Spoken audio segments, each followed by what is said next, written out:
Sunday! From the Race Plate 72 US 30 Dragster, the Coca-Cola bottlers of Chicagoland present the Mr. Chevrolet USA Super Dual Body Car Showdown. From Pennsylvania, it's three-time national champion Jungle Jim Lieberman. From Dallas, Texas, Mark Martin's Drag-On Vega. From Alabama, the bold one, Bobby Wood. From New Jersey, Bruce Weston's Fantastic USA 1.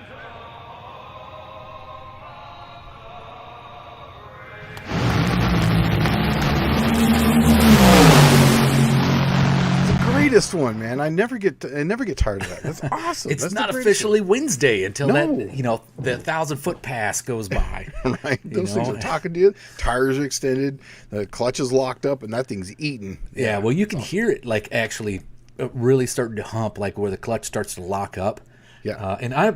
So my dad and I grew up. We used to go to the U.S. Nationals every year when I was a kid, and I'd seen it evolve from.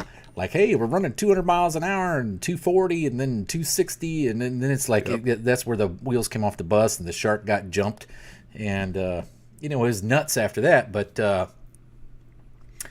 we used to stand at the 1,000-foot mark, and that's where it would really come on. That's where you see the clutch dust starting to build. And that's where if you ever watch at nighttime, the header flames really start to shine. Yeah, because they want to be loaded. Those engines want load, you know. Yeah. Yep, and that's... when they get the most load is right around the 1,000-foot mark. Yeah. So, all right. Well, we got a hell of a Wednesday night going. Nice. There's already 24 folks in here, I guess. Bitchin'. But let's see. I'm going to go ahead and greet everybody. Auto Salvage Outlaw, Jonathan Couchy's in here. The One-Eyed Cat, who just made their 500 subs for No Name Nationals. Nice. Uncle Squirrel's here, blaming squirrels yet again. Let's see. Scarlet Four-Eyed Cuda. Happy day. Tom Brown, howdy everyone. Dakota's Timeout is in the house. Fab Race Mod Repeat, Chris Cox is in the house. Colleen Tebow is here. And Mr. Wilburn. Oh, yeah, Mr. Wilburn. Yeah, what's up, John? He's shown up in here. Believe it or not. Michael Schmidt is here. Mopar Man 1978. And I think that maybe Junkyard D. Hello, all. Yeah. Give him the Junkyard D. Yeah. Danny Boyd is here. So, you know what I'm doing right now is I'm gapping rings for nitrous, man. I'm gapping rings. Yeah. 30 and 34 is what I'm doing. And I've actually got one more thing that I'm going to do, but I'm not going to do at the exact same time. I was talking about changing my camshaft. Going to like what they consider a nitrous cam, widening the LSA, putting this a little bit more on there. Uh-huh. If anyone's watching and wants to, if you go to Crowder.com, in the upper left, you can look at cam cards up there. Type in F17562, I believe is what it is. And that'll be my cam card for my engine. I totally forgot the specs, but it was 274, 283. It's on a 108 LSA, and the ICL is on a 106. Now, my heads don't flow very much, so this thing's going to probably be all over with by about 75 to 7,700 RPM. Now, I think I'm just going to spray nitrous to it the way it is. I think I'm just going to go for it. Why not? Even if I widen the LSA and go to a 114. Like I do. Okay, nitrous is literally a magnifying glass for an engine, right? That's right, yeah. It works exactly the same characteristic. Just more. And just throw 150 more or 200 more or 250 more at it, right? The only time that's not the norm is down low when you build cylinder pressure at low RPM. Yes. And I have a 6,000 installed though. Yeah, in your situation, well, god dang, that's too loose. No, it's a glide. That's what you want in the glide. Oh, you have a glide? I thought you were running a 904 in that thing. I was until I put the juice to it, because I don't need this thing. This engine makes it made 700 horsepower before then I'm not going to change the cam, so should be right around there again. It's really hard to measure that on a dyno because of the converter and stuff, but I'm going to put I'm not going to tell you how much. Let's just say I'm going to put 300 horse to it. Okay. If I put 300 horse to it, that's 1,000 horsepower in a car that weighs under 3,000 pounds, or right at 29 something. And I don't care about telling you my numbers because you have to get that shit to the ground. But if you do those kind of numbers, you don't need a first gear. I don't need a multiplication. I'm going to run a 180 first gear. Right. I got a 411 gear in the rear. And I'm going to run a 28 1050 tire. I might even just run a 2810 tire. I don't even think I need the 10.5. You know, I would do on that. Do you have a trans brake on it? Oh yeah. Okay, I would not run the trans brake, right? Mm-hmm. And ease it out of the hole and spray it at the 60-foot mark. That's what I would do. With the 904? No, with your glide. Oh, I'm coming, dude. As soon as I release that button, that thing's going to get spraying a full bore, huh? It's going. It's going to eat. Because here's the thing. Well, I don't yeah, care. It doesn't have a first gear. Well, it does, but it's not low. Yeah, it's one. I'm going to put a 180 in it instead of like, I think stock on this is like one. Someone's going to correct me, but they're like 160 something. But I'm going to put a 180 in it, and we're going to have 8 clutches in it, and it's a fast type of deal. And I'm going to be using the. We just released it at PRI. It's a brand new trans brake, billet trans brake for a Power Glide. So that way I can test that. It'd be awesome. I'm excited. Huh. Well, you're going to be back around on the blue meanie. I don't know what you call it. What is it? Does it have a name? Yes, it is the Cookie Monster. Oh, the Cookie Monster? Did the kids name that? Yeah. No. Actually, Lance Moore from San Diego, California. I remember Lance. Yeah. Yes. Oh, I said his last name. I'm sorry, Lance. I didn't mean to give away your last name. I'm sorry, dude. But back in Poway, before I started racing with you, we used to street race together. This is when the cars were still like real street cars. Uh-huh. And I used to drive. We used to drive by each other's house and do burnouts in front of each other's house. What did he drive? He drove something that was like charcoal gray. Yeah, it was a Nova. It was like Nova. a 64, 65 Nova. It was one of those little square Novas. And then we were always like neck and neck. But then he got a power adder because at that time I didn't have any. And then he got like a supercharger, and then he just went wild. So we were in a different realm. But there was a time there, and then we were going up to the track because when we got stopped street racing, we go up to the track. And I used to do a lot of match racing with it. And he would come up there and go, "You're about." And we're going to call that thing the Cookie Monster because you're taking everyone's cookies with that thing. So it just kind of stuck. So sweet. Well, I've been kicking around an idea for the AHRA this for May. Sure. Right? What you got?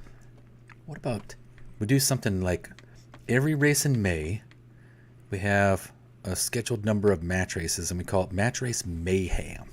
Right? Ooh, okay.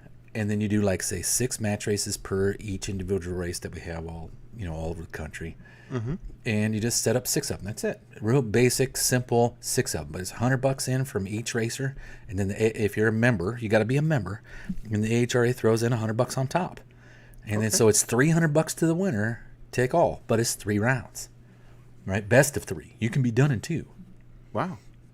Doesn't that sound kind of legit though? That sounds awesome, man. I'm down. Sign me up. When I got this thing done, it's, and I'm building this thing. If it goes, it goes. If it blows, it blows. I don't care. I got the 6.4 Hemi that I'll be putting in it. So.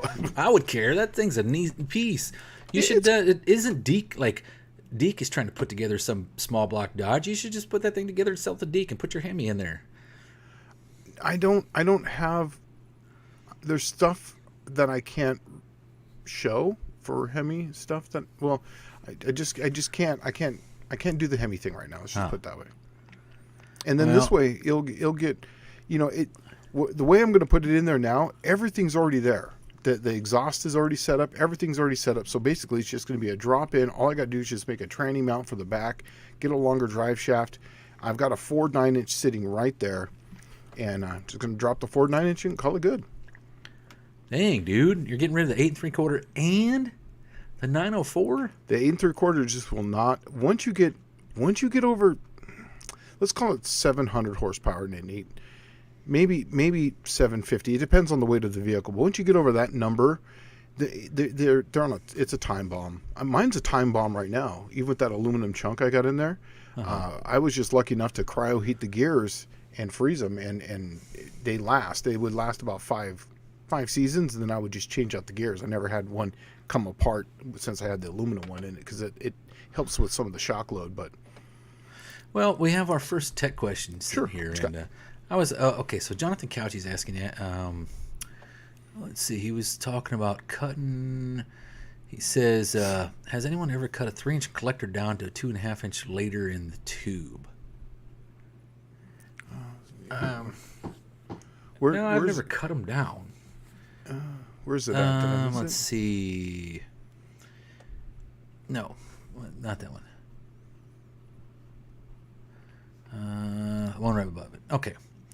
So it's at 651, I guess. 651, 652. Oh, okay. So what he's saying is that he has a 3-inch collector on it now, and then he wants to go down to 2.5. And he's kind of wishing that he would have got the 3-inch collectors, but he says, has anyone ever cut down a 3-inch collector to 2.5-inch later in the tube?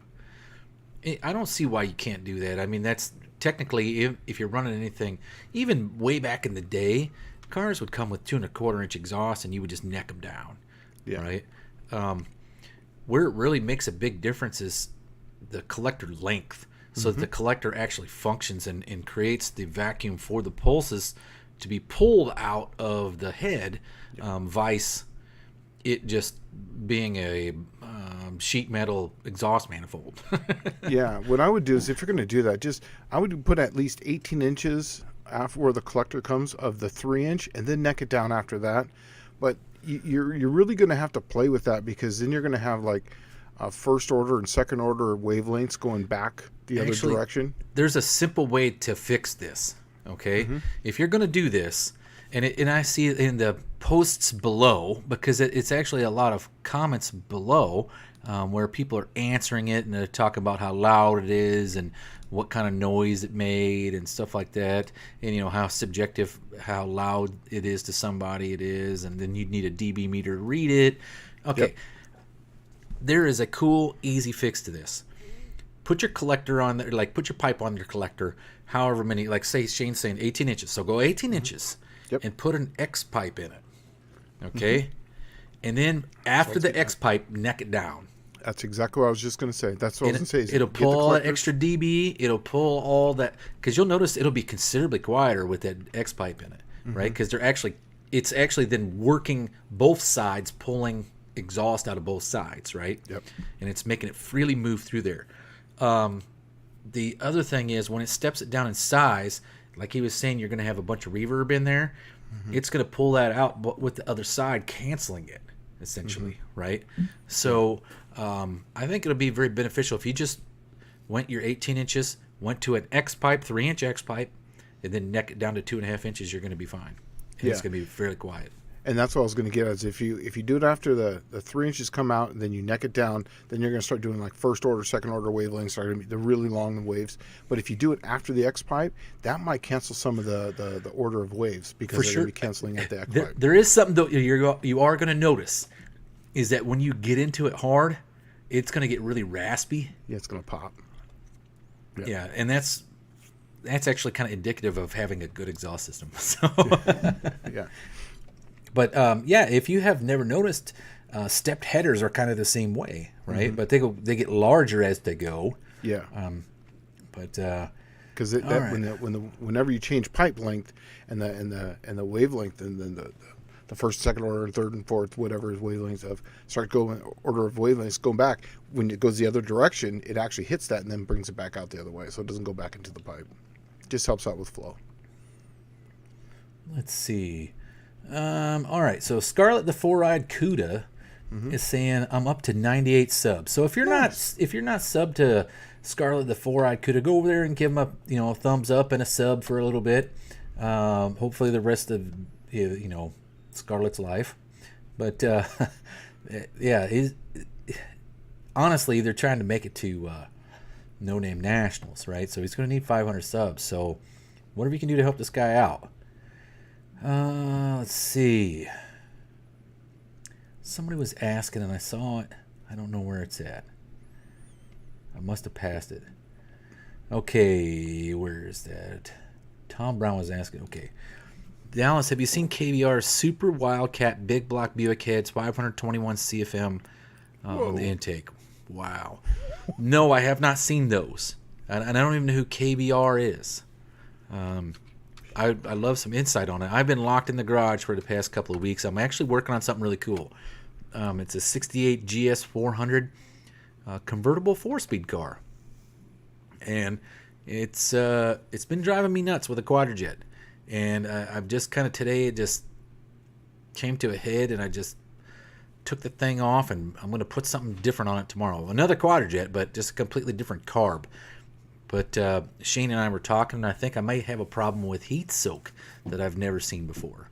And it may be because I normally, on the big block Buick heads, it's drilled, and the two center Siamese exhaust ports are drilled through to allow heat to come up to the carburetor to warm the carburetor up on a cold day.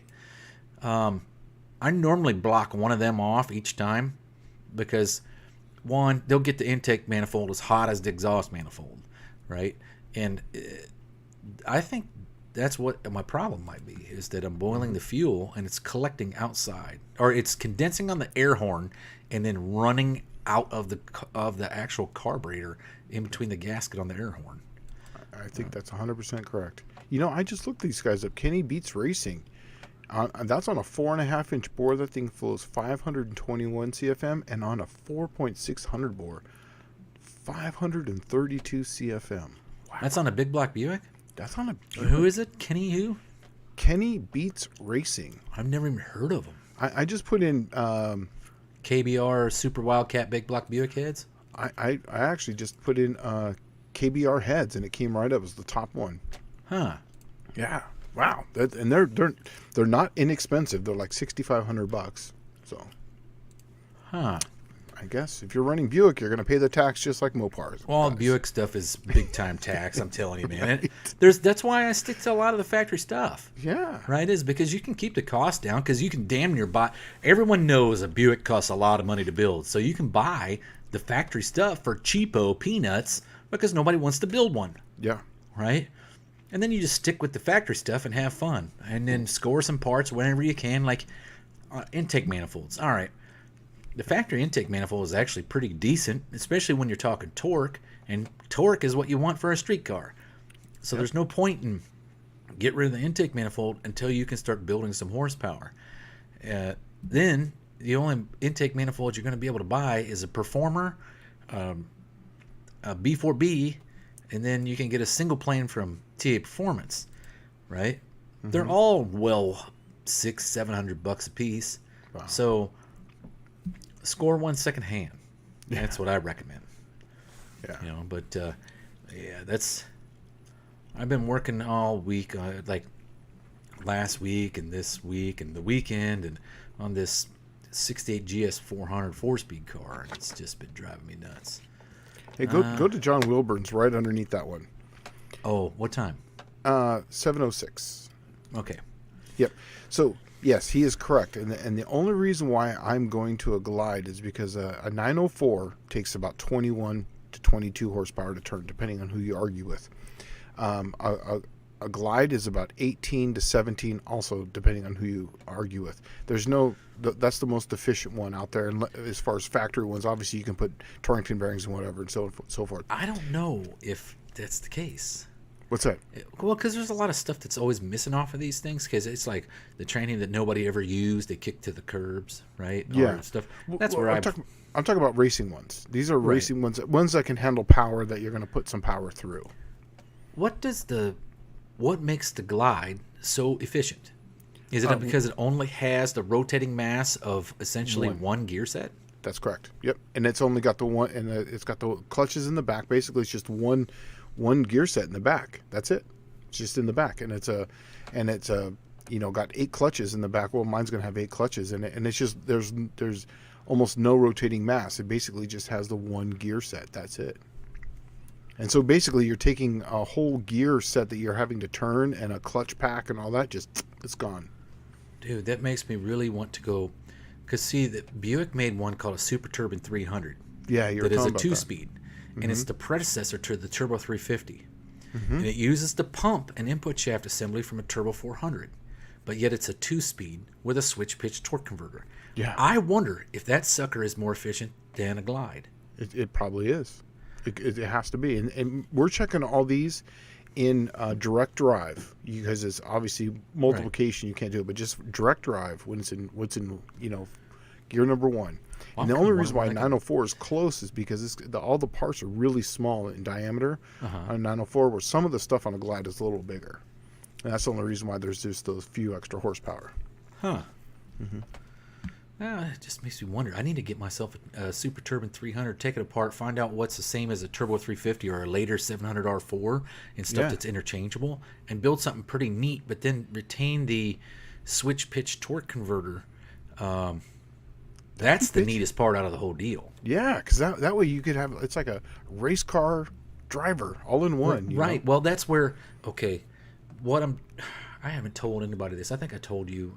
I'm working on a secret project. Project. And hold on, let's see how many people I haven't got there yet because everything has gone sideways for me since like November, right? Yeah. Nothing's worked out the way it's supposed to. The dyno never worked out. The freaking and this has like been the epic last 8 months of just total failure, and might as well just like not even have attempted anything kind of stuff. I know the feeling, dude. So I have the turbocharged 350 Buick that was the boat anchor motor that I got from you, right? Yeah. Out of that Connex box, and I got it all cleaned up and put back together, and I'm building this turbocharged 350 Buick. Well, I got a vehicle to put it in, and it's actually so I don't really want to give it all away, right? But so I got a transmission for it, and I got a vehicle. Secret project. Super secret project. I love that. Yeah, it's okay, I'll let the cat out of the bag. It's a 91 GMC Sonoma S15, right? Okay. It's a standard cab, short bed, so it weighs like nothing. And I was going to essentially paint it in my garage with just whatever paint I could find. Mm-hmm. And I'm going to call it the Cyclone, the PSI clone, right? Nice. Uh-huh. Yeah, just like a GMC Cyclone. But it's going to be a 350 Buick with a single turbo on it and a Holley HP EFI system, and a switch pitch turbo or ST300 Super Turbine 300 2-speed automatic and a 308 gear. That way you can drive it around town, it'll get pretty decent mileage, and then you can hammer on it. And especially in the quarter mile, is this thing going to freaking freight train past the 660, right? Yeah. And I thought it would be super neat because it's a 2-speed. It's made of just legitimate factory drivetrain parts with a single turbo on it, right? And I think it's going to be really, really badass. That's awesome. Yeah. But, all right. So, and I need to get all this other stuff done and get it out of my garage, and just so I have some room to work on stuff. But we got a few people still showing up. 38 POS Racing just showed up. Eden and Dallas and Shane. Nice. Let's see. 6% recycled is in. Tech question for Shane. Muscle Car Solutions. How many starters can you jam into one bell housing? That's an inside joke. As it stands right now, they're going to try to make me do 4. It's a joke. It's a joke. You know this person? You guys can't. Sorry, it's inside. But Scarlett, the 4 Ikuda, he just hit 100 subs. Oh, did he? Oh, sweet. Yeah, 415 just hit 100 subs. So yeah, moving up. Greg McDonald saying, which is better, an X pipe or an H pipe? It depends what you want. Yeah, each one of them has its own benefits and its own drawbacks. X pipe will cancel out more noise and create more horsepower. The H pipe will be a little bit louder but create more torque. And the sound difference too. There's a big difference between sound. The X pipe is going to be more European sound when it's up on the top end, where the H pipe is going to be more of that V8 sound that you're looking for, the more deep sound. The X pipe is going to create a higher pitch sound. So it's what you're looking for. Let's see. Bear Rose Garage is saying, does the necking down of the exhaust also help with heat retention exhaust lube as well? No. Not that far back, I don't think so. No, I don't think so that far back. I mean, maybe if it's at a high RPM for a long period of time where you're still creating heat. I don't know. That's something I'd have to ask, I'd have to ask Billy on that one. Billy would know something like that. 38 POS Racing, how much does it hurt power torque to run too large of primary tubes on the headers? There's actually been a lot of people who have tested this. Doesn't hurt it really much at all. I was going to say, there is no real setback on it. No. There was only one where they actually went bigger and it didn't really create any more torque. So they started at the smallest one, then they went to 1 5/8, a 1 3/4, 1 7/8, and then they went up to 2-inch. And I think the 1 7/8 and the 2-inch made the same amount of torque throughout the whole RPM range. So you found the limit. So there was really no non-benefit from it. So Jonathan Couchy says, okay, well, I'm doing this on the cheap for now, with cutting down to 2.5 inch after 18 inches, or probably less. More like 8 work for now. Just need to get it to be quieter for now. Yeah, it'll work. I'll tell you, the simplest way to cut down on noise, if you have an old piece of carpet, just throw the old piece of carpet underneath the vehicle while it's running, even with open headers, and it'll pull probably 6 to 10 dB out of there. It may be more than that. And if you didn't know how dB works, every 3 dB is half the noise energy. Right? So you literally half the half by putting some piece of carpet under there. Yeah. Okay. And then it becomes to a point where it's just there's no gain, there's no more loss at a point, you know. Yeah, you can't take enough out of it. Yeah. That whole thing is logarithmic. Yeah. So essentially, noise energy loss is the greatest in the first 6, is greatest in the first 3 feet, right? So, okay. Oh no, wrong one. Tom Brown saying, Dallas, I know the factory carb number CFM came on the 64, 65 Buick 304 barrel. I do not. I have not got one. I do know it is a Carter, I believe, or a Rochester 4GC or a Carter. I think it was available. You could get it on either one of them, I believe, because if you look at the flange, that's what the flange is for: a Carter or a GM 4GC. And I'm assuming it probably was a 4GC, to tell you the truth, but who knows? I do not know the carb number though, and I don't own one. So, and I am working on trying to put a quadrajet on one of those because I have quadrajets. All right. Tech exhaust, straight 6. How do you determine what size exhaust collector and single exhaust pipe after the collector? I would neck it down. So whatever the collector is. So, I think he's talking about is like, so if it's a header from 3, and then 3 to 1, 3 to 1, and then when it goes 2 to 1, is that what he's talking about? I'm just assuming it's a single header with all 6 exhaust ports into one. Yeah, just go to the same diameter, because you're not going to change anything. If it goes from 3 to 1, like on a Slant 6, you have 3 to 1 and then 3 to 1. They go, say, 2.5 inch, and then you have 2.5 inches come together. As long as they're the same diameter, 2.5 inch, you're not going to lose any power, because they're going to be pulses are going to be coming at different times, so they're not going to be running into each other. So just keep the same size.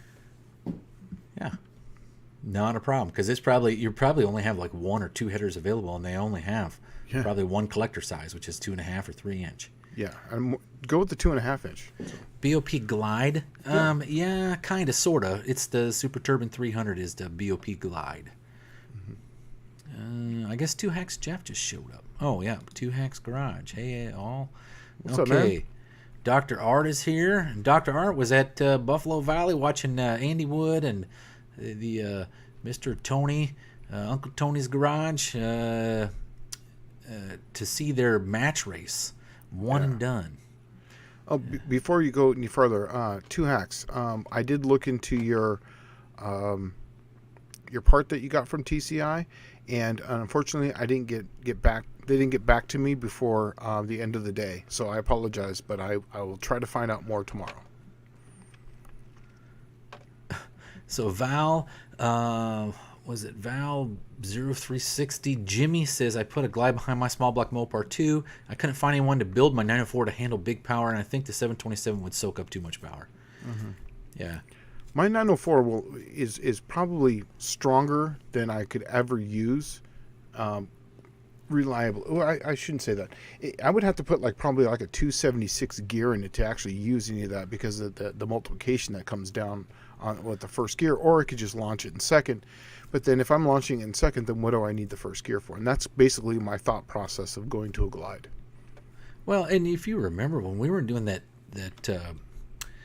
the NA 10.5 class out there in Southern California, there was only a handful of guys that were running like a big heavy duty transmission. Almost everybody was running the small, like which would be considered the small block stuff, right? Like I was running a C4, you were doing the 904. Some of them were running glides, some of them were running turbo 350s, but there was only a handful of them that was running. Like I don't think anybody was running a 727. No, but I think a couple of them were running turbo 400. The guy, he had the Valiant, the green Valiant with the big block in it. He ran a 727. Sean McBee. Yeah, he had a 727, but maybe he did change to I think he did change to a glide in that car after a while. That thing used to do crazy wheelies. Yeah, that's when he had the 727 in it. He used to do nutso wheelies. That thing was fun to watch. Hey, we got a super chat. I see that. Oh, well, I haven't got there yet. What? Yeah, 38 POS Racing. I just saw your email right before we started the show. So, yes, I did. I don't think I'll be coming to get it, but yes, I did. The last thing I need is another engine. Last time I was at your house has been about a year ago, and there was a lot then. It's getting better, but it's bad right now. Yeah. I think I got 6 quadrujets pulled apart just trying to scab stuff together. Yeah. And yeah, it's kind of everything's everywhere. I just had to empty out my storage unit.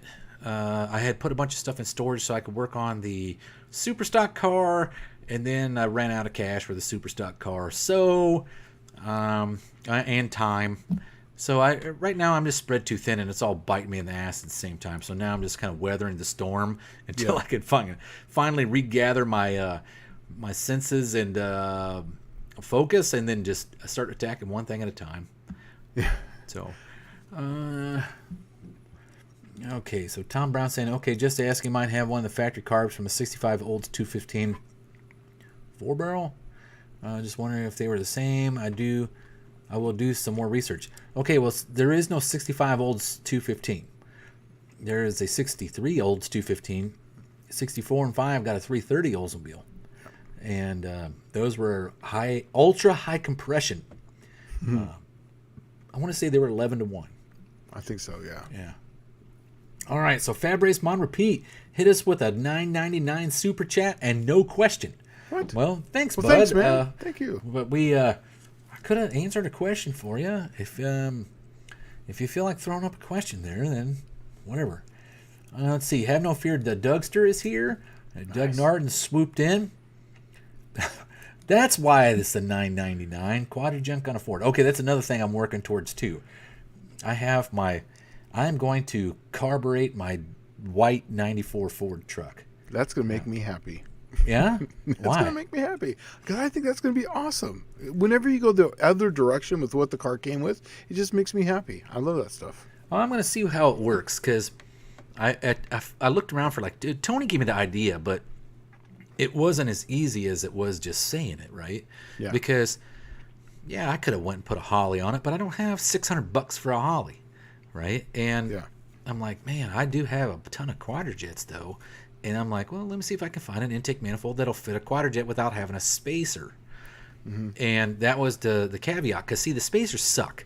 All it does is neck it down to a 4150 size, and it really cuts off a lot of the outside. It shrouds it. It shrouds all the barrels, right? Mm-hmm. So I was looking for one that was a quadrujet intake manifold. Well, I finally found one, and it is a single plane, but it's a small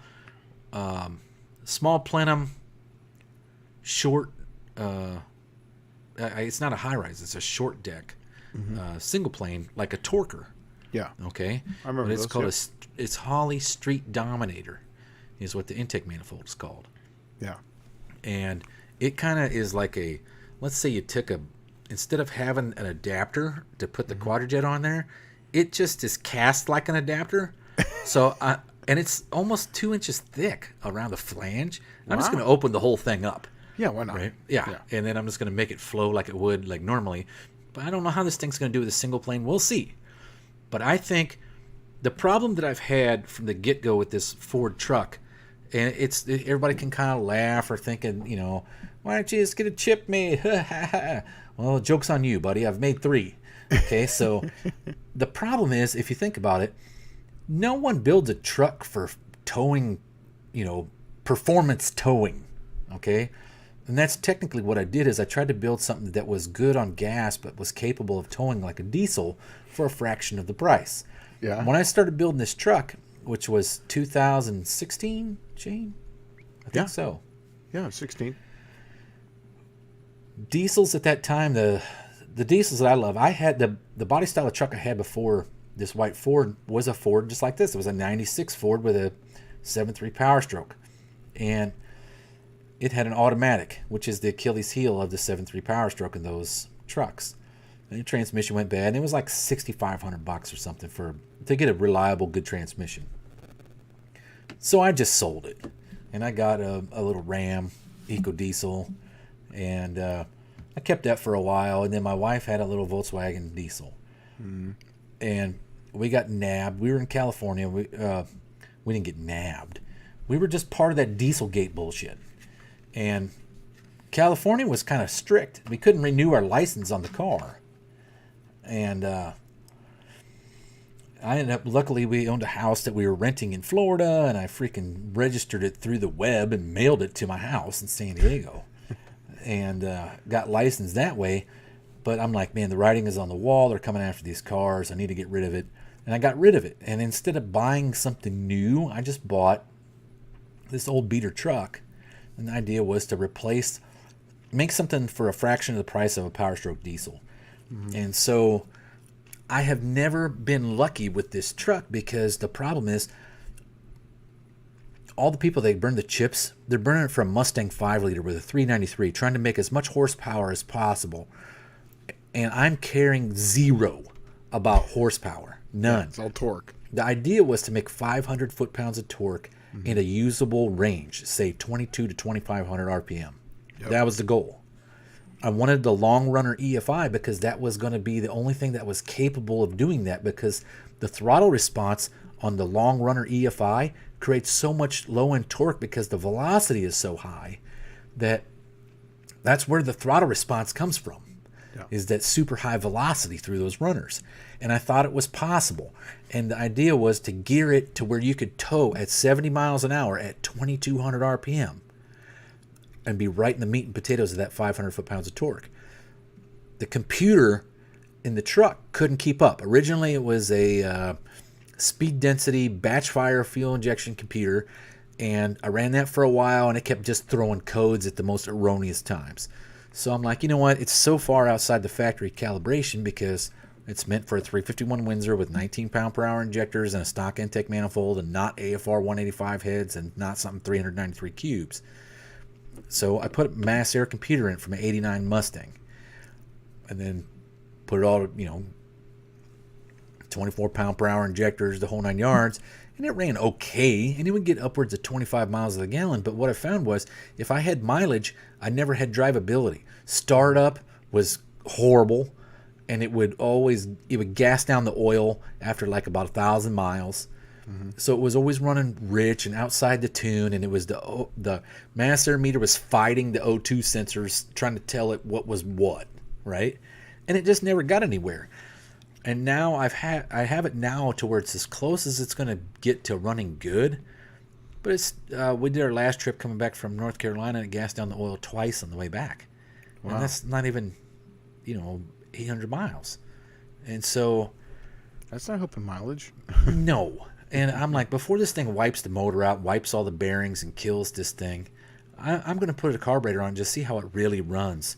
And I'm going to eliminate all of the EFI problems. And a lot of this stems from 2 years ago, before I took Tony's bottle rocket down to Jake's drag strip at 318 Fest. I had a TPS failed on the truck. It actually just wore out. It actually wore through the side of the potentiometer, and all the guts came out. And that was on the interstate. I was coming home from an event in North Carolina, and I drove it the rest of the way home without a TPS. Well, when I got home, I just ordered a Ford TPS, and they used to be $25. Okay, now they're about $140. Ooh. And I'm like, ooh, man, this is really old technology. I don't even have wideband O2s. I don't have any of this stuff. Why am I buying this old Ford stuff, right? Well, I bought my new TPS and I put it on there, and it has never been right since. And I think it has something to do with it's a different manufacturer of the TPS. I honestly couldn't tell you. Yeah. But I cannot get it to run the way it ran before, and I've changed all kinds of stuff and still no win. So now I'm going to make a win.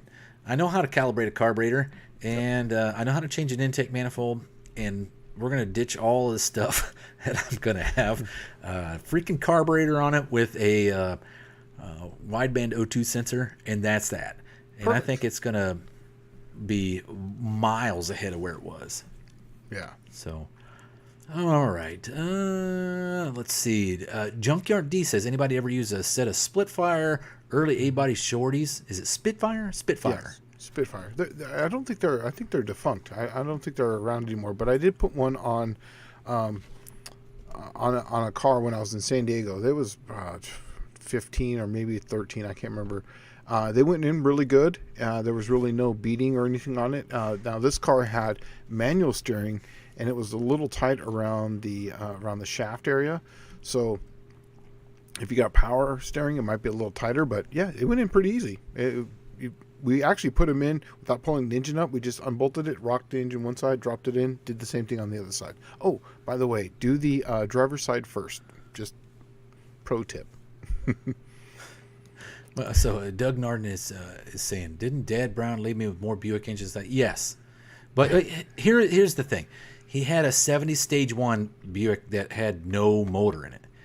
And what I did is I took all 16 engines apart, and I found every single individual piece where I could build a stock 70 Stage 1 455 engine with standard bore, standard crank, everything stock as if it came from the factory that way.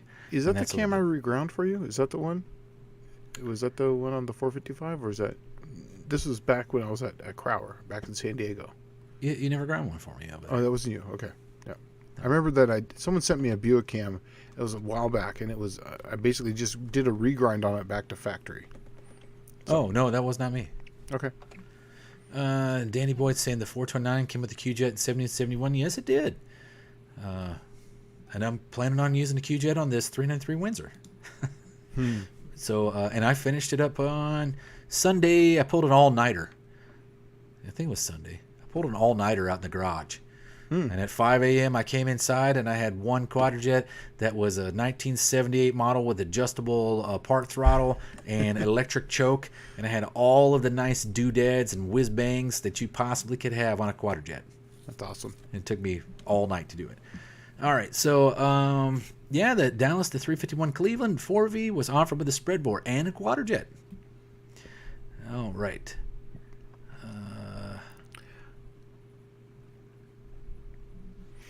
John Wilburn. While we're doing this, I'm going to go full John Wilburn here. I don't see him here. You know, he sent me a picture here, and it's funny. You can read it yourself. Does it come up? I can't. I don't know about packing starters into a bell housing, but she does have a couple sausages there. That's classic. Oh, I was laughing about that. It's a good one.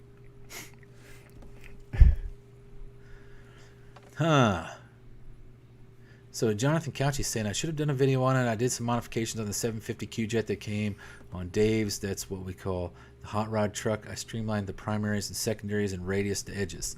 I don't know if that really makes a difference. I have never tried.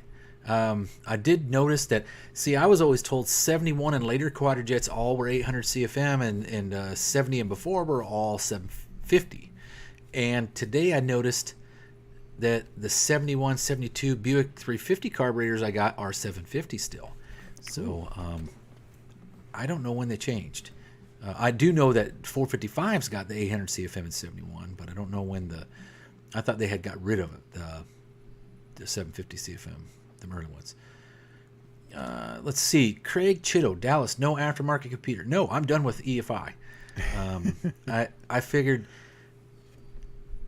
there's one thing that I do know fairly well, and that is Quadrajets. Why not lean on my leverage and my knowledge and gain on that. So I'm putting an HEI distributor in a Ford, and then a Quadrajet carburetor. And I think what you're going to find is that my fuel economy is probably going to be close to what it once originally. It's probably going to be close to what my best time or the miles per gallon ever was with the EFI.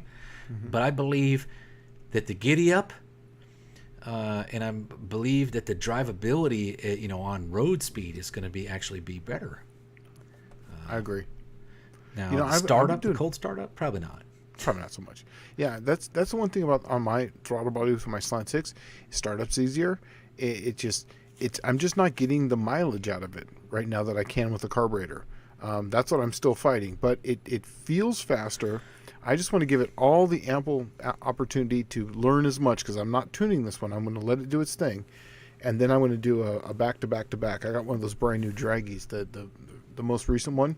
So we're going to go out and we're going to test all three of them. Huh. 2-barrel that's Holly. What John Wilburn wants me to do is test my truck to and from like the next event, and then the next time I drive there, I'll have the carburetor and then test it again and see what happens. Yeah. So, he also says right now that your right foot the only TPS you need. Yeah. So. Yeah, I agree with that 100%. Yeah. I'm still learning the fuel injection ways. Fuel injection is okay. I've had good luck with fuel injection, but I'll tell you what, I really think that a lot of it is just amped up hype. You have carburetor and then electronic carburetor, and then you have fuel injection. What I consider fuel injection is sequential port injection. Yes. No, I agree with that. Yes. Electronic carburetor is like your sniper setup. That's what I have right now on my Slant 6. It's just electronic carburetor. I think the mechanical carburetor is better than the electronic carburetor, and I'll tell you why. General Motors tried an electronic carburetor called a TBI in about 1990, maybe 89, 91, 90, yeah. Yeah, and they did okay, but when they failed, man, were they expensive. If you remember, let's do a comparison. Fuel pump for your TBI fuel injection system, about $100. Okay, fuel pump for your small block Chevrolet with a Quadrajet, probably about $20. Okay, you can go into 7-Eleven and pick that up. Yeah, probably.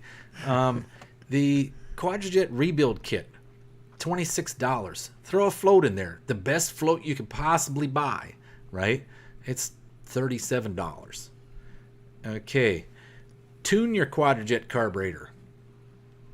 If you have any experience on tuning them, you literally just put it back to factory and you go 1 metering rod richer or 1 metering rod leaner and just see which one it does better, right? Yeah. But it costs about, I don't know, $20 to do that in jets and metering rods.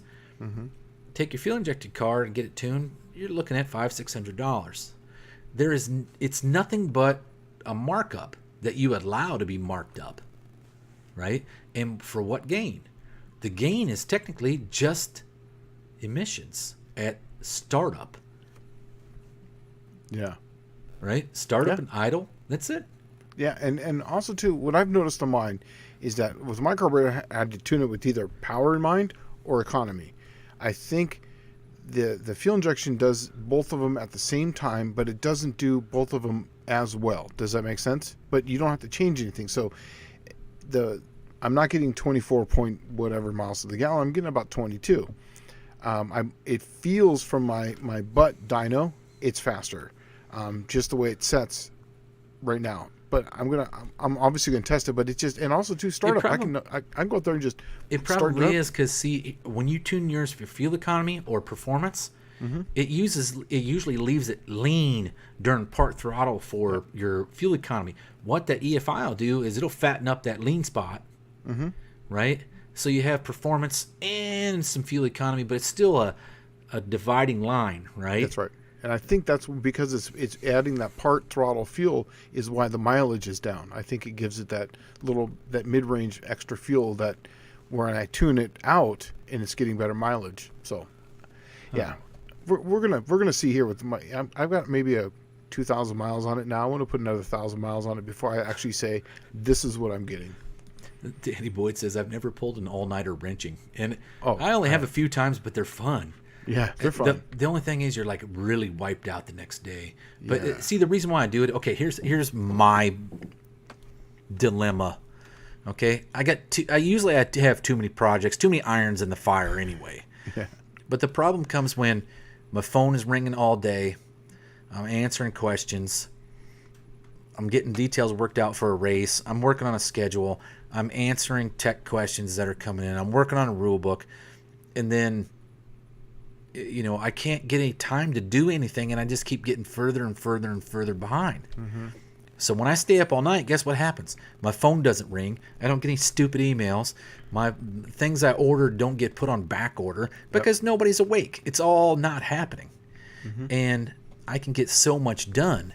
And that's I just finally had enough that I'm like, I gotta pull an all-nighter outside. Yeah. And that's what I did. I might do that this Friday, actually, because I want to gap those rings and put it all back together. I found all the parts to put this engine back together if I don't change the cam. So my goal this weekend is to have an engine together, ready to go in the car. Huh. That's the goal. That is the goal.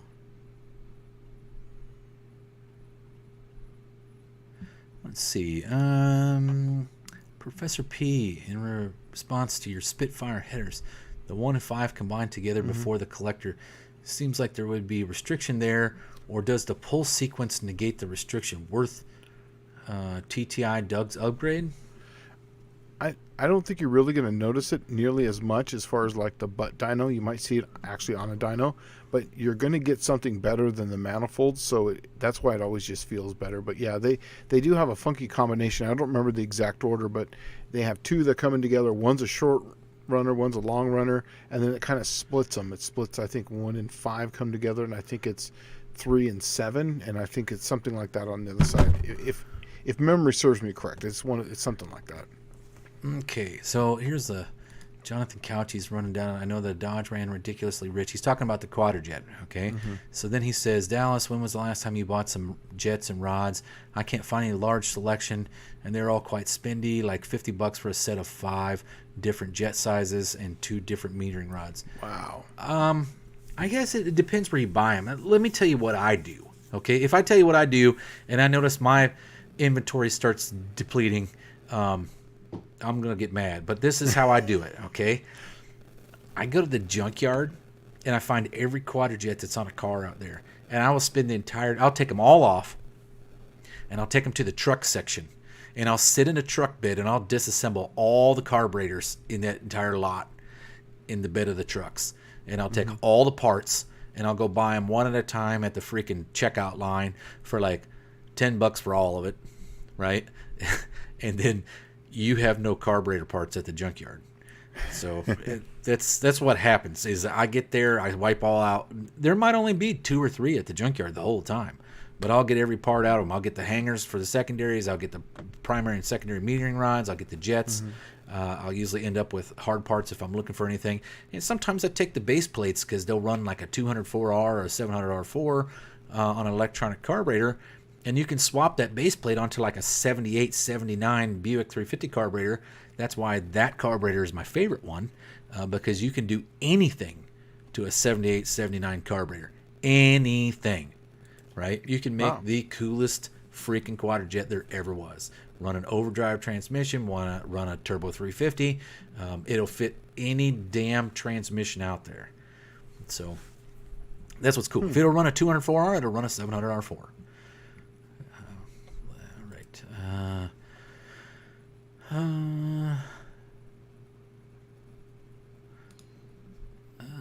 don't know what he's talking about. Oh, so he's saying for the Q-Jet and for the AVS too. So the Q-Jets that were used on the Dodge trucks, what's cool about them is 1, they don't have any emissions crap on them. 2, they generally came with an electric choke.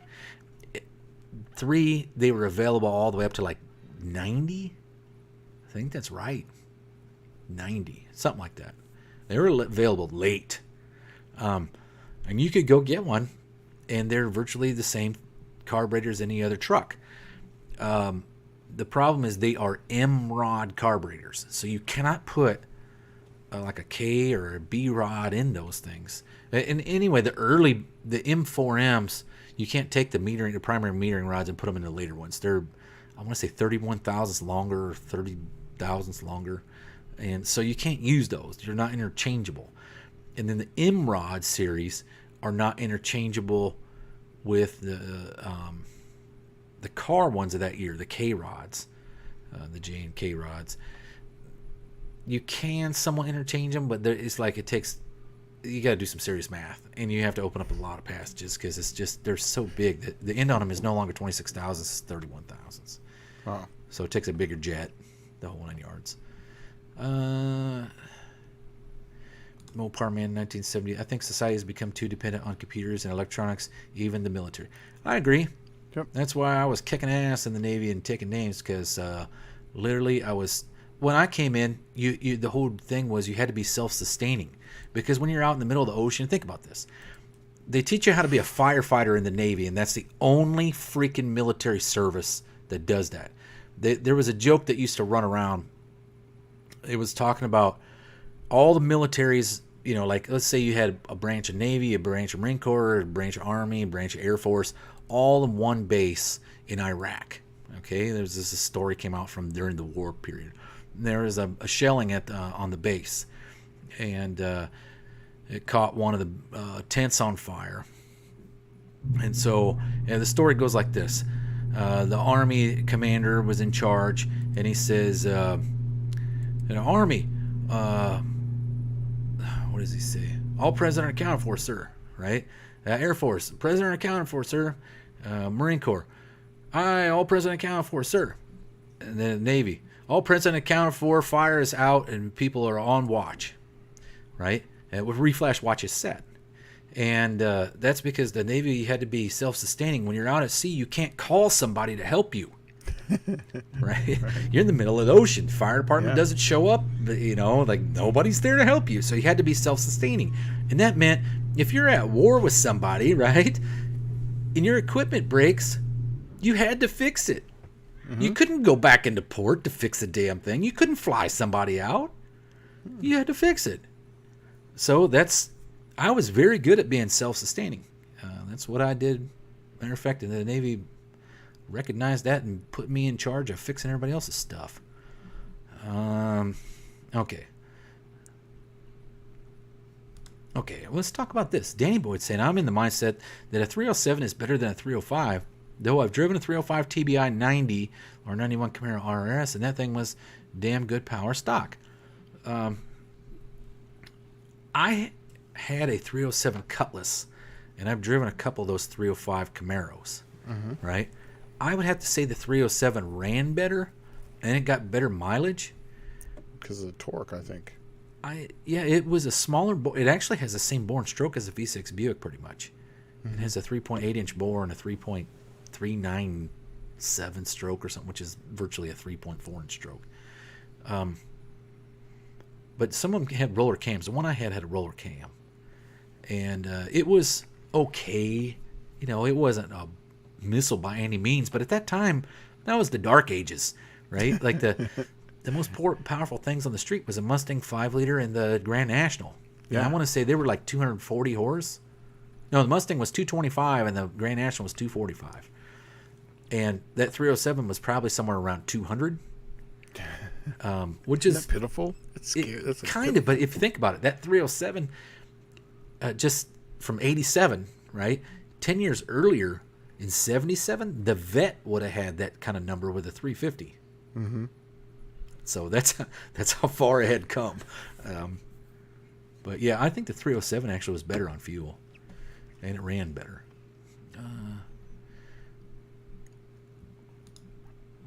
That's not a question. Late to the party. See Storary. I still, your name screws me up. Well, hey, welcome. You're not Welcome. too late. Yeah. Only an hour. No big deal. Oh, there you go. So Jonathan Couch is saying that the Q-Jets were available on the heavy-duty 360 Dodge trucks through 92. 92, 93 was the crossover year for the Magnum. Mm-hmm. I wonder... Oh, okay, so it only went through 92. Yeah. So 93 became the Magnum, so it got the fuel injection then. Yep. And there was also too, like I think it was '88. There was a hydraulic roller in there too, which still had the LA heads on it. Oh, cool! So you could have got a Q-Jet with an overdrive transmission and a roller cam on a 360 Dodge. Yeah. Oh, that's kind of cool. It was actually kind of cool, yeah. And in fact, 87 or 86, 87 had some of the best blocks that I've found. I think I've talked about this before. Yeah. And they had some of the thickest wall blocks. Huh. In fact, I think that's what's in this car right now. I think is an 88 block is in this car right now. Well, okay, so Doug Narden says, I love my Olds 307. It had 300,000 on it, would still fling my custom cruiser wagon at 100 miles an hour. I was the same way. I had my 87 Cutlass was it was a two-door. It was a Cutlass Supreme, so I had a console shifter and nice bucket seats and stuff. But it had that computer-controlled carburetor, and that thing kept screwing up like every week. Mm-hmm. It drove me nuts. So I went down to Memory Lane down there by 905 Freeway, and I pulled a carburetor off of a 1978 Olds 350 and a Delta 88, and I dropped it right on that 307 Oldsmobile, and I did the carburetor and the distributor, and I ran it like that. That thing, I mean, it had like 100,000 miles up when I got it, so it ended up. My dad had told me, he said, look, I'm sick and tired of putting ignition modules in it and then fixing this stupid carburetor on it. I don't ever want to see the car again. I drove it for 3 years out in San Diego, and then I drove it back home, and my dad was like, God, what the hell is that doing in the driveway, right? It's still running. It's yours. I brought it back. And he's like, the fuck it is, right? So the next morning, he like wakes me up at like 7 o'clock. Hey, come on. We got to go pick up this car. And I'm like, oh, what are we getting? And he's like, 70 Electra 225. And it's got it's not a stage motor, but it's a high compression 455. I'm like, sweet. So he's like, come on, let's take the Cutlass. I'm like, all right. And I thought you hated that thing. He's like, yeah, it's all right. So we took off, and he traded that Cutlass straight up for the Electra 225. We just pulled in the driveway. He's like, hey, go ahead, start it up. And it was hammered, that 455 was. It's knocking, like, pow, pow, pow, pow. We're like, holy crap. All right, it's yours. Here's the keys. And he threw the dude the keys to that Cutlass, and we had to drive that Electra home. Right? Wow. But he just wanted to get rid of that thing so bad. Well, I came home on leave 3 years later after being in Japan, and there goes that dang Cutlass passes me on the highway. Right? Still going. I can only imagine them people were like, man, I didn't spend a dime on this thing. Could you imagine if you bought that thing back now? Oh, I don't Would you? Would you? If it came up on Auto Trader, would you buy it back? I don't know. It had, the car, I probably would. I had a lot of fun in it.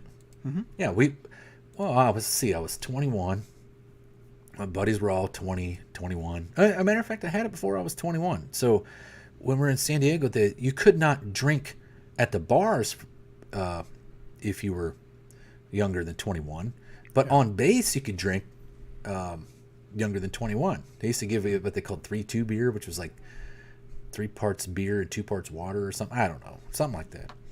But we would go buy a 40 at the local water and hole, and then we called the car the Oldsmobile Drinking Lounge, and we would go park in a parking lot. Because San Diego, if you've never been there, you probably don't know, but San Diego is like home to like these 10 billion people that live in campers. Yeah. Right? Because the weather's so nice, and then they can't afford a place to live. Yeah. And there's no other towns or parking lots. So what it is like everywhere there's a parking lot in a secluded area, that sucker's got campers in it. People are living in them. Yeah. Right? And we used to go park amongst all the campers, and you just sit there and drink. And what you do is you just crash out, and the next morning you wake up and you drive back to the base and drop your friends off and go take a shower and go to work. Yeah. In fact, it's funny you say that because we used to sleep on the beach back at No, yeah, that's where we learned how to do that. Yeah. Right? was that. Because it was, the first time we did it was, we used to go out this beach called Dog Beach. Uh-huh. Right? We would get drunk out at Dog Beach and just hang out at Dog Beach. Well, you'd wake up in the morning to have dog shit on your clothes. Because you'd fall asleep on the beach and there's dog shit all over the beach. Yeah. Right? Reason why they call it Dog Beach. Yeah. So we started just sleeping in the car there, and it was like, this is a blast. Yeah. So, all right. let's see here. Max Wedge Dick Dastardly. Guys, what do you think about Type F instead of Dextron in a 727 for racing? Type F all the way. I've always used Type F. The For one racing. thing For racing. Right, yes. And the other thing that I've seen for racing that's pretty interesting that I do want to kind of try one day, Mobil 1, 520 motor oil. Really? Yep. I've seen people use like the industrial hydraulic oil, like the really thin hydraulic oil. I've seen people use that, but I've never seen the Mobil 1. That's a good one. Yeah, I wouldn't mind trying it out. Shane, maybe that's what we should do. You guys, you work at TCI. Mm-hmm. Why don't me and you set up a freaking a video where we meet down at you guys' track, Holly Springs, and we'll just take a tranny, stick it in your test car, and we'll run hydraulic oil, we'll run Mobil 1, we'll run Type F, we'll run Dextron Mercon, and we'll see what the ET difference is. That's a good idea. And the temp on the tranny. I'm sure you guys got tranny temp gauges, right? Oh, absolutely. Yeah. Man, we should do that. You know, I'm willing to give it a shot to run some Mobil 1 in the Power Glide. Oh, why don't we do it on your company's dime? And then we can say, hey, TCI put us up to this. All right. Let's see here. Doug Narden saying, I want another 83 Olds custom cruiser, but this time around it'll be 455 power. I have been looking for a wagon. That's what I wanted to put the turbocharged 350 Buick in, was like an 87 LeSabre wagon, right? I really did. Yeah. I've been looking for a wagon for a little while. That'd be nice. Let's see. Dallas, it sounds like you're drinking the Navy's modern-day version of grog. No, nothing like that. Nothing like grog. We'd buy a 40 of like Miller Genuine Draft. Used to be the supreme beer of Gen X. And we would go hammer some Miller Genuine Drafts. And then you'd just sleep in the car. For me, it was Coors Light. That's like the desert beer. Because it's like, you can drink a lot of it, and all you're going to do is just kind of stay hydrated. But you could basically, all day long, you could drink up to 20 beers, and you're good to go, usually. You're fine. Yeah, I don't know. I was never big into the Coors. It made you piss a lot, right? It does, and the it didn't last long because they came out with what was that? That was probably about 96, I guess. They came out where it was against the law to sleep in your car after you've been drinking. Really? Like you would get a DUI. Oh, wow. Yeah, and it was like, I think I'm going to stop doing that. Yeah. Let's see. Wow. And here's everybody talking about doing some of the neat stuff about the 307 Chevrolet. Now, did I ever tell you the 307 Chevrolet is one of my favorite engines I've never built? Really? Okay. Yes, because hear me out. This may sound kind of weird, but it's definitely a neat thought. Okay. Mm-hmm. 283 is the same engine, except for the 307 has the larger mains of a 350 Chevy. Mm-hmm. Okay. It uses a 350 Chevy crank in a 283 block, essentially, with the larger mains. The 307 always came in like the bread and butter stuff, the daily driver Malibu wagon, the truck, the base model truck. If you didn't get the V6 and you got the base model V8, the 307 was your bread and butter. It was later replaced by the 305 Chevy. But the 307 Chevy will fit a 383 crank in it. And with a 375-inch crank and that 3.875-inch bore, you come out to about 350 cubic inches. And it would be a good compromise on... Because, see, a Chevrolet small block is a lot of bore and very little stroke. Yeah. Right? Meaning that it's pretty weak when it comes to torque for drivability, like in a let's say a working application like a truck. Yeah, okay? Comparatively to, yeah. Well, this would be 350 cubic inches, and with that bigger bore would handle a set of Vortec heads. You could put... just your basic cheap stroker kit into the thing, and I bet you it would probably make 350 to 400 foot-pounds of torque. That's good. Yeah, I think it'd be a freaking great application because you use the short rods just like you would with the 383. So it's going to make torque right there. Right, real low RPM. I think it'd be a good. I think it'd be a good towing application engine, and I've never seen anybody do one of those. Yeah.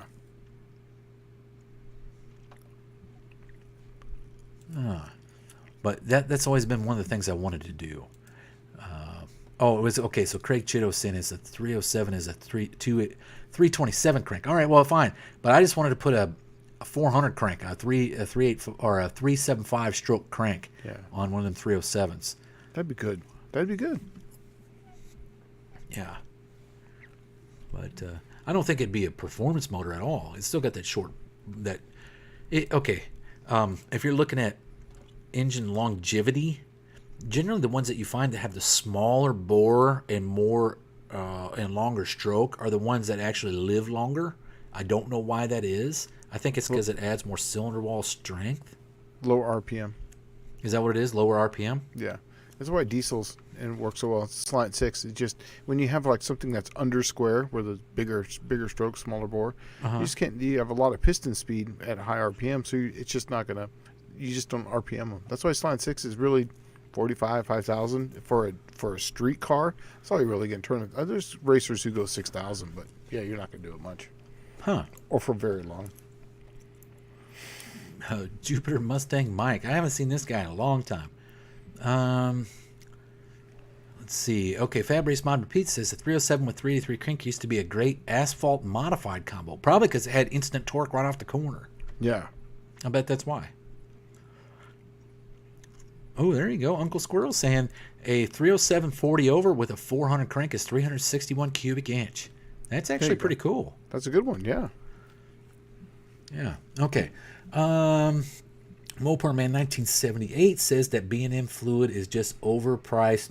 Ford Type F dyed with blue dye. It could be. I don't know. Yeah, I don't know. I know the Type F. Okay, there. And if you're not familiar with these, and some of the older cats are, it used to be the friction modifiers that were in the oil for the clutches specifically used by Ford, or for the clutches specifically used by GM or Chrysler. They all used to have their own type of fluid. Yeah. But I like the Type F just because it doesn't foam. That's the whole point. It doesn't foam up, you know. Oh, really? Yeah. And it's thinner? I think it's slightly thicker. I don't know that. I just know that the properties of it is that it doesn't foam up, and it has less detergents in it, I believe, than the Dextron Mercon. So, okay, Craig Chitto. There was a 335 kit for the 305. It was good, but no 350. But that was used more in Camaros. I had the idea a while back to use one in a truck or boat, but didn't get there. I was the same way. Here's what I've always wanted to do. I always wanted to do that compromising 307 with the 383 crank in it. So if you did a 307 with a 383 crank and a set of Vortec heads, and then, the reason why I say the Vortec is because it's not so much the bigger runner and higher flow. It's actually the fast burn chamber so that you can get 9-to-1 compression out of it and it'll run on 87 octane, right? Yeah. That's a big plus. The more compression you have, it's a large percentage of power capability just because of compression. Now, the other thing I wanted to do was I wanted to run a TPI intake manifold on that setup. And you want to talk about torque? That thing would have torque in droves. Yes. And it'd be a great freaking street driver. It would be a great towing rig engine. Yeah. And that's why I haven't gone so big on my camshaft for my Slant 6 is I wanted, and I tightened up the LSA, is I wanted that torque right away because that's what I wanted to drive it around. I didn't care about how fast it went quarter mile, even though I've been kind of doing that. But for me, it's just about how much torque can I make on this thing and just make it as fun and efficient to drive around. I've noticed that the more torque you can give it at the lower RPM, like say it makes peak torque at like say 2,000. Okay, that's never going to be the case because most things will make peak torque. If it makes any kind of horsepower, it'll be around 2,500 to 2,800. Okay, but if you can get almost peak torque at 2,000, you're going to have almost peak fuel economy at 2,000 because it doesn't have to work very hard to get to that, right? That's when the engine's most efficient, is at peak torque. Right. You know? Yep. And I always wanted to do that. Maybe I should do that. Maybe I should work on just seeing if I could make great towing applications with stuff that everybody just casts aside. So, well, a 383 crank isn't cast aside, but a 307 block is. Yeah. Let's see. Craig Chitto saying do a 5.3 LS with a 4-inch stroke with factory heads and cam. Well, that's already been done. Yeah. Yeah, everyone's already done that. Unless you put like a quadrijet on it and see if you can get, better than 25 miles a gallon. That's something. Well, maybe I should do that. The LS guys that hate me, the GM guys that hate me. that would everyone would hate you good, Yeah. Man, don't watch this channel. This guy, everybody hates this guy, right? Haters, though, are the best type of, like publicity. That's like the best way to go. Well, I don't know. I tell you what, I take a lot of that personally. Like when you hate on me for especially like no reason. I take a lot of that personally. I don't care. Maybe I shouldn't. I don't know. Like a lot of the guys that hate on me they literally have no idea what they're talking about. Was what I found. But yeah, right. Yeah. I've noticed that too. And you rebuttal them. You tell them why that they're wrong, and then you realize, oh wait a second, this guy. Yeah, I should never have engaged. Yeah, exactly. Like I have better things to do than argue with some uneducated moron on the internet, right? But yeah. Oh well. But yeah, I do take it personally because I don't know you. How can you hate me? I've never met you, right? Yeah. But all right. So Tom Brown saying CE Performance did a 400 small block with a 283 crank, 500 screaming horsepower. That is a short stroke for that. Well, let's see. The bore on those 125, and a 283 crank is a 3-inch stroke. So 125 3-inch stroke, you're looking at about a 325 cubic inch combo. Is that right? I don't have my calculator. It's not working all that well right now. Oh. All right. Yeah, I think. Oh, and what's the bore on a 125? 125. Yeah.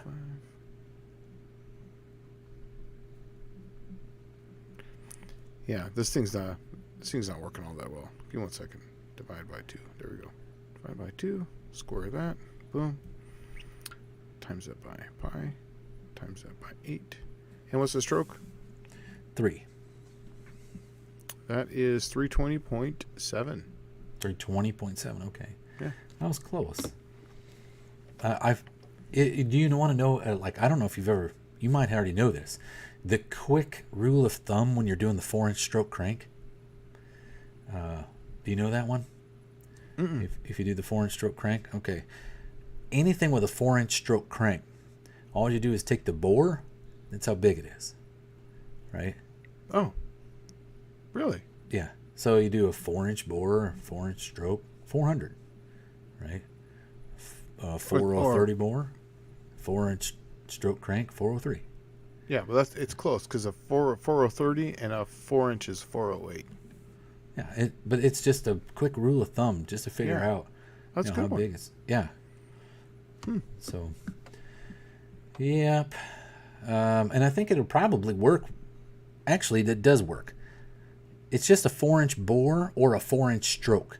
If one of them's 4 inches, it's going to be the same cubic inch as the stroke or the bore, right? Yeah. Does that make sense? So, a 327 Chevy it has a 3.25-inch stroke, right? What if it's got a 4-inch bore? So a 302 Chevrolet is a 3-inch stroke and a 4-inch bore. So it's 300 cubes. Right? Yeah, 4-inch and 4 inches, 4021. Huh. That's good. I like that. Yeah, that was just a quick rule of thumb that I figured out. Like, you can have an idea of how big it's going to be. But I was figuring that 125, God, that's a big bore. That's the same as my 427 Cleaver motor. Yeah. And I don't know what you're running, because I think your Dodge, you said you couldn't take it out any more than 60 over, right? Yeah. I'm at 4040 right now. I'm at on the bore, and then I think I'm at 4.1 on the stroke. Yeah, so it's under the square engine. Stroke on that thing. Yeah, because I offset grounded because I went with those 2-inch journal rods. So it's an under square engine, but yeah, it works, and it's got a 6,200 rod in it, length rod. Right. So that the pin height, the compression height on that is really small. Off the top of my head, I think it's like 1.5 2 or something like that. So it's a really, really light piston. And so it should work. I mean, it's just shit I had laying around, so why not? Let's give it a go. I thought about doing the same with a, oh my God. I was going to do a 300 Buick. I would like to do a max effort 300 Buick. Yeah. Okay. Max effort. And I mean like really max effort. Race only piece. And so here is my combination with that. I went to, first I started shopping on my favorite place that I get race parts from, eBay. And I know that sounds corny and very dumb, right? But I learned a long time ago that the old NASCAR pieces are on eBay for fairly cheap. You can get old NASCAR pieces. And if you have to machine stuff or buy custom anything anywhere in the combination, right? Especially for bottom end stuff. You don't get a crank from a NASCAR to try to put it in your 300 Buick. But rods, okay? You can buy some of the best rods ever made on the planet. Lentz rods, Penkel rods. Who is the other one that makes that? Carrillo rods. You can buy all those takeout NASCAR rods for about $300 a set, $400 a set, depending on what length and stuff. And what it is they're all custom length, and they're all custom journal size and custom width, and usually what you'll find is they're whittled down to nothing, right? They're like really dinky width-wise, and then the crank journal is usually Honda bearing size, so 1850, or I think that's the smallest that they get. But you can buy some of these rods for $300-400, and they're probably like $1,600 a set or $2,000 a set for those rods. And then since you got to make a custom piston anyway, if you turn the crank 10 under or 110 under, it costs the same price. It doesn't matter. Okay. Yeah, exactly. So if you get the rods and they're a little bit wider, okay, we'll have them narrowed to your correct narrowed width, right? And then you run that small Honda bearing on them. And then the crank, you get it turned down to whatever you want. And then your piston is a custom piston anyway. So might as well order one that fits that rod. Yeah. Okay. So I was looking at 6.4 inch long rods, Penkel rods, and they were $300 for the set with a Honda journal size and then a wrist pin that was 787, right? And I'm like, God, that's small. And they're the DLC coated wrist pins. And then I'll bet you that wrist pin probably weighs 30 to 40 grams by itself, less than my factory wrist pin in the Buick. Wow. Right? That's just the wrist pins. Now you're talking the rod, the piston, all that combined. Well, since you got to turn the crank, let's say you did 120 under, okay? If you don't do it all from one side, you can actually add stroke or decrease stroke, right, by offset grinding it. And if you offset grind it to de-stroke it, you do it on the same side that the oiling hole is on, so you don't have to worry about the oiling hole moving. Yeah, that's the big thing. That's the big problem. Right. So I was actually going to take the stroke from the from the 300 Buick from 3.4 inch to 3.25 inch, and then the bore I was going to take it 60 over, and it still comes out to 299.78 cubic inch. Right, 300 cubic inch, but the bore is 60 over, and the stroke is considerably less, and it's got 6.4 inch long rods in it that weigh nothing. And then you buy a piston that's fairly expensive, but it's still not too bad. But TA Performance sells a head for a 215 Rover that flows 325 CFM on the intake side. No way, really? Yeah. So if you had that head that's capable of doing 325 CFM, which is, if you go by rule of thumb, just double that number, and that's the max amount of horsepower you can make. Would be 640 horse and 300 cubes. Right? Wow. I wonder how awesome that thing would actually be, because nobody's ever done one. Yeah. So just time and money. Yeah, and that's where I want to get to the point where I don't have any other engines in my garage, and I just have time to work on one. Yeah.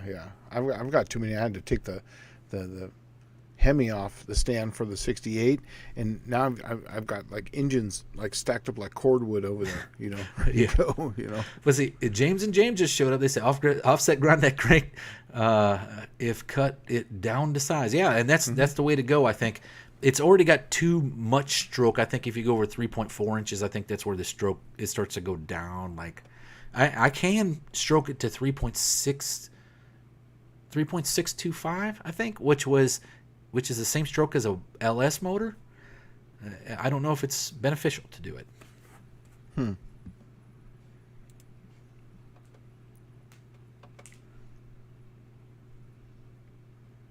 we moved. Let's see. Jonathan Couchy says, "Wait, what? Hold up. So you're saying you can get NASCAR rods and cut the mains and make a 460 cubic inch 392? Dallas, you have great ideas." Yeah, you can do the NASCAR rods as long as here's what's going to happen. And you have a little leeway. The width of the connecting rod can't be generally wider than what your factory one is. Okay?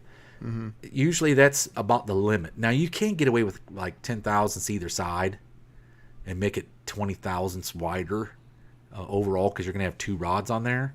Yeah. But it's not really recommended to add. What you're doing at that point is adding more bearing surface, right? And that's not generally ideal. What you want to do is get down to minimal bearing surface, so that one, bearing speed is lower, and two, it requires less oil to lubricate that. Yeah. So in that case, generally you'll have less friction because you have less surface area. And that's what you're looking at. Now you can do the same thing on any engine, okay?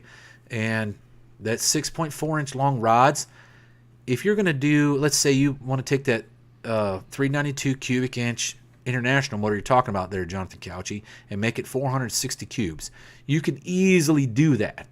But look at those NASCAR rods. They got a wrist pin that's 787, okay? And if you got 460 cubic inches, you probably don't want to see anything over 4,000 RPM with that thing. Yeah. Because it'll most likely break that wrist pin. Break it, yeah. Yeah, or break the piston right around the wrist pin. Yeah. And NASCAR stuff is really designed more for the RPM, not necessarily the horsepower, because they're just turning the RPM and they don't make a lot of torque. They make a great horsepower top, but that's about it, Right. Well, and see, okay, and to be fair, I'm looking at these rods with this real small wrist pin, but you got to remember the Buick V8 is the bore on it's 3.8 inch bore, right? It's a really small piston. It's really small bore. It's pretty light then, and right? it can be really light. Yeah. And that's what makes the difference up is that you have a really small bore. That's actually a smaller bore design that way they're running in the NASCAR engines, right? Which they're probably running a 4 1/8 inch bore. It probably won't break that wrist pin just because there's not a lot of weight there. Yeah. And it won't break that. Probably won't break the piston either. But there's all kinds of stuff you could do. Let's see. Uncle Squirrel saying Caddy 500 cranks can be offset ground to take big block Chevrolet rods. Plus, you have to watch the rod width. Also, of course, I love unique stroker combinations when it comes to using factory parts. All the stuff that everybody uses today is very cliche and pretty much out of the book. But in the 90s is where all of the amazing stuff was happening. The technology of it, yeah. There used to be a guy named Hank the Crank. There was Cola Crankshaft, which was Crankshafts of Los Angeles was the company that did unique stroker cranks before there was Scat and Eagle and all that Chinesium. Crowder did a lot of crazy stuff too back then. Well, you remember the 377 Chevrolet combo was the killer, right? And that was the 400 block with the 350 crank. Yep. Screamer. The other one was the Ford had one that was a small block Ford. I want to say was the 331. It might have been the 331. It was an absolute just screamer, right? But it was the one everybody ran. It was a 351 Windsor based engine. Yeah, put a different stroke in it. Yeah, but I want to say it was like a... Or no, I'm sorry. They made a Cleveland-maned Windsor block. That's what it was. And then you could use you had a bunch of Cleveland combos that you could do with those Cleveland mains. You could do like a 351 Windsor crank. You had a 4-inch stroke, 400 modified crank. But there was that whole engine family, the Windsor and Clevelands and modifieds came together and made a whole bunch of neat stuff. Yeah. Let's see. James is saying a Rusty Nova has a stock GM 350 crank turned down to small journal size with an offset of 3.5-inch stroke. Old school stuff can buy a good crank now and for what it costs to do the machine work. Yes, you can. Yeah. Mm-hmm. Yeah. And that's the thing that killed them was these guys were having to make these cranks. Yeah. And it was easy for, it was genius actually for the guys from Scat to come in, because Scat was the first one doing these cranks, and they were making them in China. They were actually for the Volkswagen Bugs, is what they were for. I had one. Did you? Yeah, I had one. And then I went to a Demul crank, which was like a full circle counterweighted crank, and I could just turn RPM in that thing to the moon. Oh, there you go. Yeah. Chris Cox told me 385 Windsor. That's there it is. Yep. I remember hearing those. Yeah. Gosh, man, they would scream. There was this guy in Escondido when I used to go to the street races. He had a Ford Mustang, and in the 90s, he got one of those Ford NASCAR engines, and it was like, he put a gear in it. It was like a 350, no, it was like a 323 gear in it or something. And I remember we were on Center City Parkway, and he literally would carry first gear. I'd be in second gear, and he would just be so far out there pulling gears, because he was up in like 8,500 RPM back then, or it was like 7,500, 8,000. And that was just like unheard of to hear something in a Mustang turning that kind of RPM, and like say, imagine, I think it was like a 65 or 66. It was like the first style body of the Mustang. God, yeah. 64 to 66. Or 64 to 65, I think. Yeah. So here's some questions. Okay. Sure. Aaron Hinckley says, did they stack bearings to do 377 D-stroke? They actually made a thing called a bearing spacer. Spacers. Yeah. And there was other things that guys had done. All right, so the 400 cubic inch Chevrolet has a bigger main bearing than the 350 Chevy. And you can easily take the 400 crank, turn the mains down, and put it in a 350 Chevy. But when you go the other way, you can't just add material to the crank usually. Yeah. Now, they used to do that because you would take the steel crank from the trucks, the 350 steel crank, and you would use a stick welder, and you would weld the mains up on them. And you'd weld them, like, just keep doing line, bead after bead after bead after bead after bead after bead on the mains. And then you would turn it, and you would cut it to the main size of the 400. But re-drill the hole for the oiling. Yeah. It kind of, what screws everything up is that when you use one of those cranks, you're trying to actually go to a smaller bearing so that it has better bearing speed, right? Yeah, that's the whole idea. In relation. And that's where the bearing spacer came in. They do the same thing on the Windsor Cleveland Maine Fiasco stuff in 302s. Danny Boyd says, cut down a Ford 400 crank and put in a 302 or 350 Windsor block for 400 inches. That was the heavy ticket, that was the good thing that the 400 modified or whatever that was, Cleveland was good for. But actually, everybody found out that it was better just to put the good 4V heads on that and give it some compression. 38 POS Racing says 454 big block Chevy crank and a 348 W block. Now that's something I have never heard, but that would be one killer freaking ride, because I wonder if that's how they got the 427 mystery motor. Oh yeah, right. Yeah. Junkyard D, you're out. All right, bud. See you later. See you later, man. Let's see. The 350 main bearings inside the 400 crank mains. Yeah, that's the spacers. Yeah. I have a set of those spacers out in the garage for like a 350, actually a 360 block, to where you can put a 340 crank in it or a 318 crank in it. What? Does this got the same bore spacing? Yeah, they're the exact same. Everything's the same. The same deck height, same everything, except for the mains. On a 360, so you can take a low deck. Oh, never mind. You said 360 Mopar. Yeah, 360, yeah. I was thinking 361, like the B blocks. Like, they got the same bore spacing as the small block? Are you kidding me? No. Yeah, no, just the bearing. So so you can put that on there, and it's actually comes out really good. So Uncle Squirrel says, "Hey, good night, humans. I've got a long day of being completely knee deep, being completely knee deep in being awesome tomorrow." Well, you do that, Uncle Squirrel. That's awesome. We'll see you next Wednesday, I guess. Yeah, in a week. Yeah.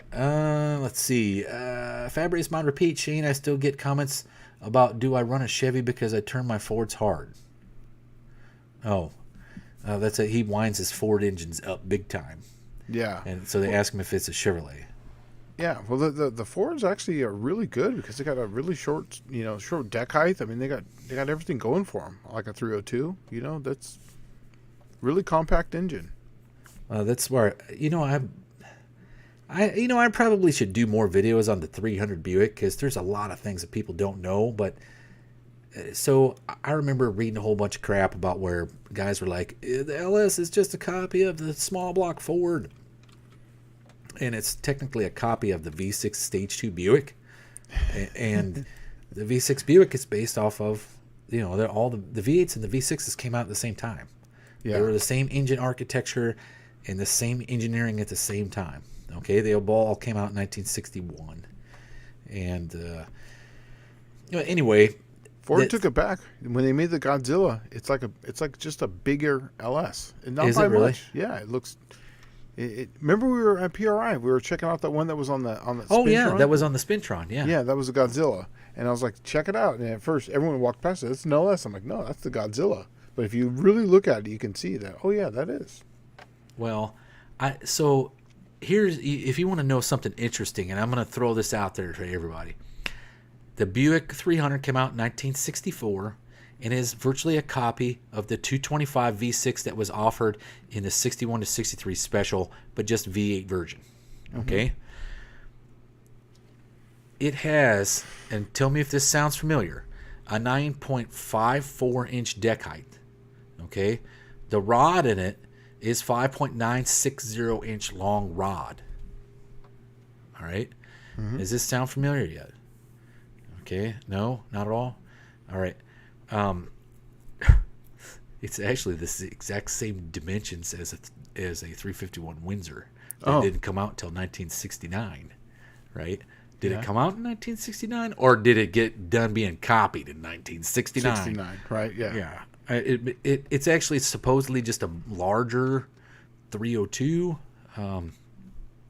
It's just amazing, and all those numbers are the same. So the funny thing is that I never really, I don't speak a lot of Ford. I just never really knew anyone. I only had one friend. He had a 302 in his Jeep, and that was it. That was the only. Oh, and I had another friend who had an FE at a 390. That was it. Oh yeah, 390s were never impressive to me. FEs were never impressive. There was only one that ever impressed me, and that's the 427 FE motor. Yep.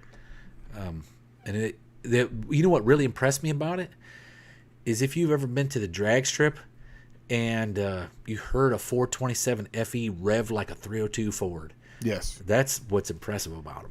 Yeah. They sound they rap so fast. You're like, whoa. That's exactly. It sound mean. All right. So Fab Race Mod Repeat says Godzilla's an updated FE. Even the block wrapped around the starter. Yeah, what I'm talking about is when you take them apart and you look at the head, the oiling, just how the block is laid out and how things are on there. It really looks like an LS. Yeah. No, Danny Boyd, I know a 351 Windsor is a taller deck, small block Ford. It's just, what I'm getting at is it has the exact same dimensions as the 300 Buick. The deck height and rod length are the exact same numbers, which is just baffling. Mm-hmm. Right? Out of all the combinations in the world. Right. And you come up with the exact same deck height and rod length? Come on. Right. So. Yeah. It's a little much. Come on. Yeah. All right. Wendy English says she just got home from work. That is a hell of a coincidence, Danny Boy. That's why I always thought it was very interesting that, if you really wanted to see your lineage, I wonder, and I hear this all the time. Like Chris Cox will tell me this, that the same guy designed them, right? And because he said there's only like 5 different engine designers that was running around with the big three way back in the day. That might have been the case. I don't know. Could be why, yeah. Let's see here. Jonathan Couchy says you could argue almost every single semi-Hemi equal valve spaced head is a copy of the International SV engines, i.e. 304, 345, 392. They were developed in 1959, but the Chrysler Polyspheres were earlier. The Polys. Yeah, he's going back to that International Harvester. We need to do an International Harvester engine. Why not? That would be something, man. Build one of those. Well, you know, you're in the backyard of where International Harvester manufacturing was at, right? Really? I didn't know Yeah, that. the International Harvester plant was in Memphis. Didn't know that. Dude, we should go find the old plant and tour the old plant. That would be cool. It would be kind of cool, right? That would be cool. I'm thinking about that now. Building a 392 for someone, that would be cool. International Harvester, that'd be good. Well, what would be neat is if you just threw some real race parts at the thing. Yeah, right? see what it does. Well, I mean, because we had Jonathan Couchy was on here one night talking about all the specs, and the deck height was like stupid tall. Yeah. I mean, I remember it being like 10.5 inches tall or something like that, the deck height of the block, which is bigger than a big block Chevy. Yeah, that's in like Chrysler realm right there. Chrysler's got huge deck heights.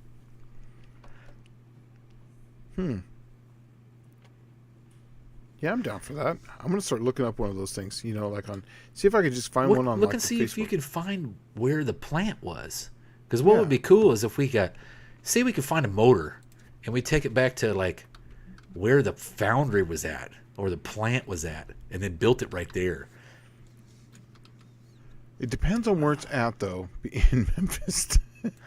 If it's in the bad neighborhood, we'll get Jeremy to come with us because he's bilingual. Right? Oh, okay.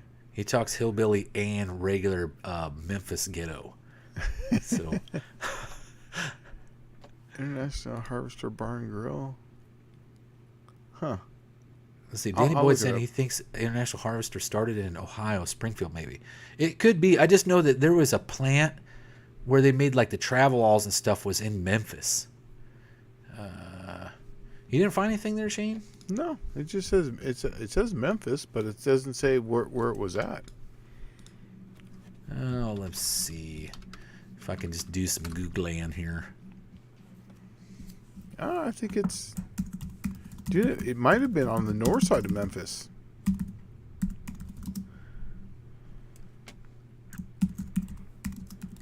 Up there by like Millington.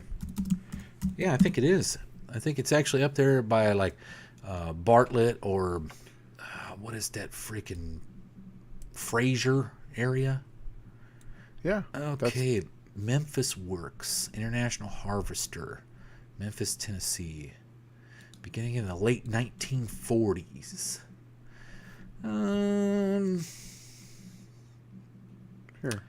Here it is, Highway 51 Revisited.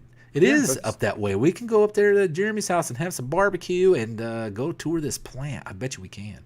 Northwest they actually, Memphis. Yeah, they have a Harvester Inn Bar and Grill too.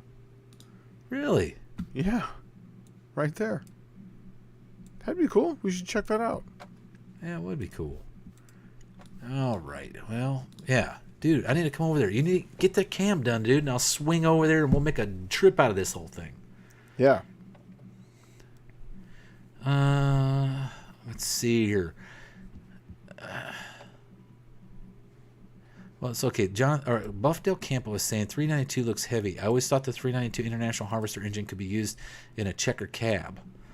So, meaning that's indestructible, huh? Yeah, right. Jonathan Couchy says, literally, just needs some springs, cam, and oil drain back, and you have an engine that will survive 6,000 RPM regularly. I want to say there was some weird about this thing, like the piston compression height was like 4.5 inches or something ridiculous, right? And the wrist pin was like 1.5 inches. Something humongous and weird that was unfixable. Maybe it was the main size or the crank rod journal size. So Tom Brown's asking, Shane, will a Power Glide put off less heat or more than a 400 under the same load. More. Yeah, glides make a lot of heat because you're really on the converter most of the time. We're on like a 400.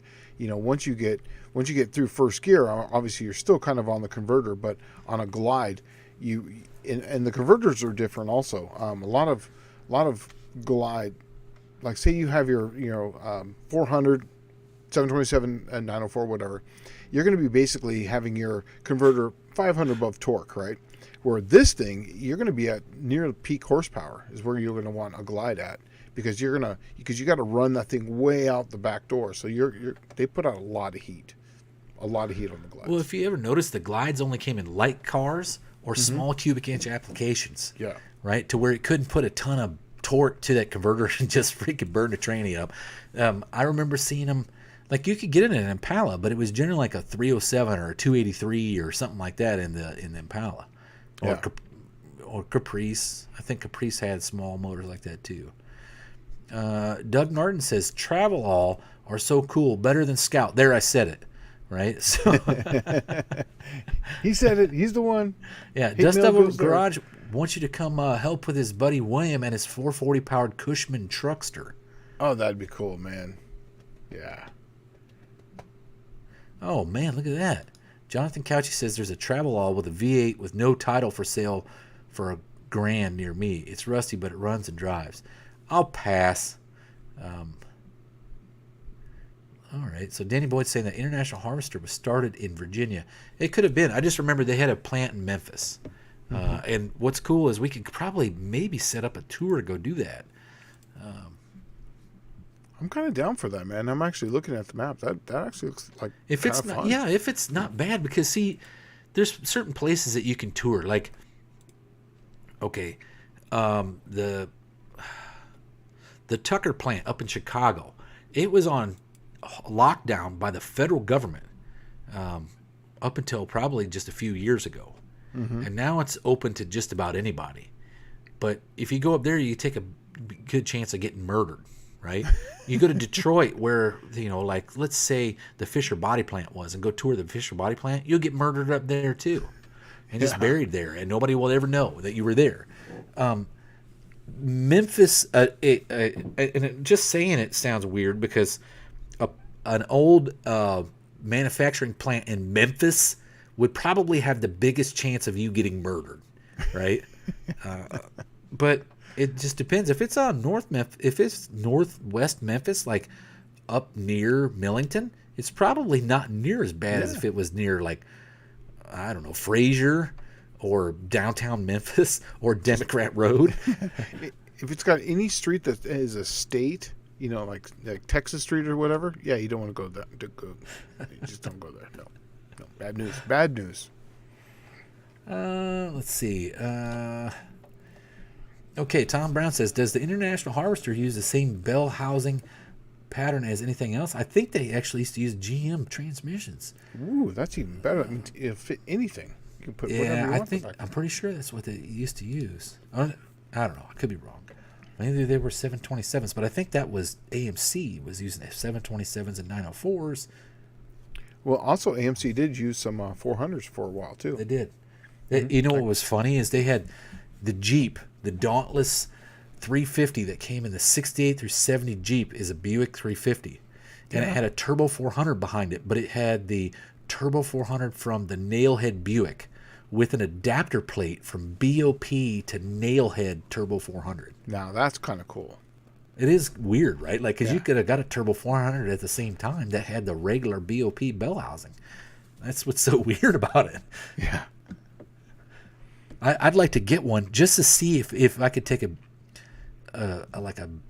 Turbo 400 from a Nailhead and put it behind a Buick small block or big block or something. That would be kind of neat. And if there was a factory option available for it, it just came on an AMC. Okay, so Jonathan Couchy saying the rod journals are 2.230 inches, if I remember correctly. Wanting to have some International Harvester 304 pistons. Have to pull one out and check tomorrow, or my leg me unfortunately I can't walk right now. Hey, don't worry about it, man. It was kind of wondering. I remember we were talking about it one day, and there was something that was really odd about them, and I can't remember what it was. It was either the deck height was like stupid tall, or I want to say like the wrist pin was ginormous, or the main bearing was like 4.5-inch main bearing or something. It's ridiculous. Yeah, I remember that. I don't know all the specs on it, but yeah, I do remember that too. Yeah, boy, Memphis has the potential to be the most murderous place on the planet if we were just roaming around depending on where we're at in Memphis, just roaming around some abandoned 40-year-old plant. I could see Shane and I ended up, as I don't know, on somebody's pizza, right? Like literally some crackhead's pizza. Yeah. Pretty much, right? Yeah, that place it has the potential to be like the worst. I remember I went to the drag strip there like in 94, maybe 94. And I ran a bracket race there, and I went like 3-4 rounds. Mm-hmm. And I had some race only, this back way before drag radios and all that stuff. They used to have these cheater slicks that was like made by Hearst Corporation or McCreary recaps, or it was the old school stuff. And I just had on a set of Buick wheels, and I just unloaded the trunk of the Buick Regal and threw those recap Hearsts on there I had. Oh no. I came back and I had nothing. Yeah. No jack, no tools, Yep. no other tires. Mm-hmm. And I was like, what in the world? Who would steal your stuff at the drag strip knowing that you got to go home? That's the scary thing about going to the drags here is that happens all That every track single just time. closed, dude. Yeah, I mean, you guys don't have a track in Memphis. Yeah, but I'm talking about like we have Byhalia, we have Jackson, we have Holly Springs. So we got three or four tracks. Right, but see, okay, the good things about like Byhalia that make Byhalia is what would keep all that stupidity from happening, like what happened there at Memphis, Memphis Motorsports Park, right? Well, not necessarily distance, but what I'm getting at is like, okay, you go to Memphis Motorsports Park, and it was just right outside of Millington, in between Memphis and Millington, right? It was I don't remember what that area is called. Bartlett? I don't know, man. I still don't know this area very well. I used to know up around 51 pretty good because my buddy lived there. So you met him, Jeremy. So anyway, that area is not too far outside of Memphis, okay? And you have a lot of, I don't just say poor, I guess it'd be poor black and white families that live around that area. Yeah. Right? And I guess that's probably why the theft is so high. But if you go down to Byhalia, you're kind of far outside Memphis, right? But the other thing is there's poorer black and white folks down there. And when you're from a poor area, there's not a lot of thieves because, one, there's nobody that you can take stuff from because they already got nothing, right? That's right. You can't take and nothing. then if you do get caught, they literally will beat the living shit out of you because they got nothing to lose. Yeah, right? I've actually seen that happen at the track. Yeah, and that's what was kind of neat about the small podunky tracks was that, like, dude, your stuff is never going to get stolen there because people know what it's like to have nothing, right? And they will literally beat the shit out of people stealing. And that's what was cool about it. So, I don't know. I think that was the trade-off. Memphis, it was like, they were, I don't know, they're not really poor, but the people that were racing there, since it was a high-end track, was kind of the ritzy people. Yeah. Right? And then you had the poor folks around there stealing from the ritzy people, and the ritzy people would just be like, oh, that's dumb. I should have never brought my tools to the track. Me, I was a 17-year-old kid, and that was everything I had. Yeah, you're like, damn, I'm busted. Dad's going to kill me. Yeah, right. I got to buy new stuff. Yeah. Well, they got the tools that my dad bought me when I was a teenager for Christmas. He's like, any son that, if you want to work on stuff, you got to have tools and knowledge. Mm-hmm. Okay. And he bought me some tools, and I had them till then. Let's see. Tom Brown says, used to have one of those Dauntless 350 400 combos and a 70 Cherokee Chief. Still kick myself for selling that one. The one that I think is kind of the neatest, and it may sound kind of geeky, but they had the Wagoneer with the old school face on it in like 68. Maybe it wasn't the old school face, but the early 68 combos, and then there was a J2000 truck, which was like maybe a 3/4 ton that you could get. That was the 350 Buick. I always wanted one of those J2000 trucks.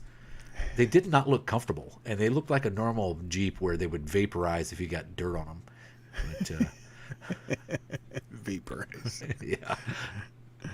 Oh, man.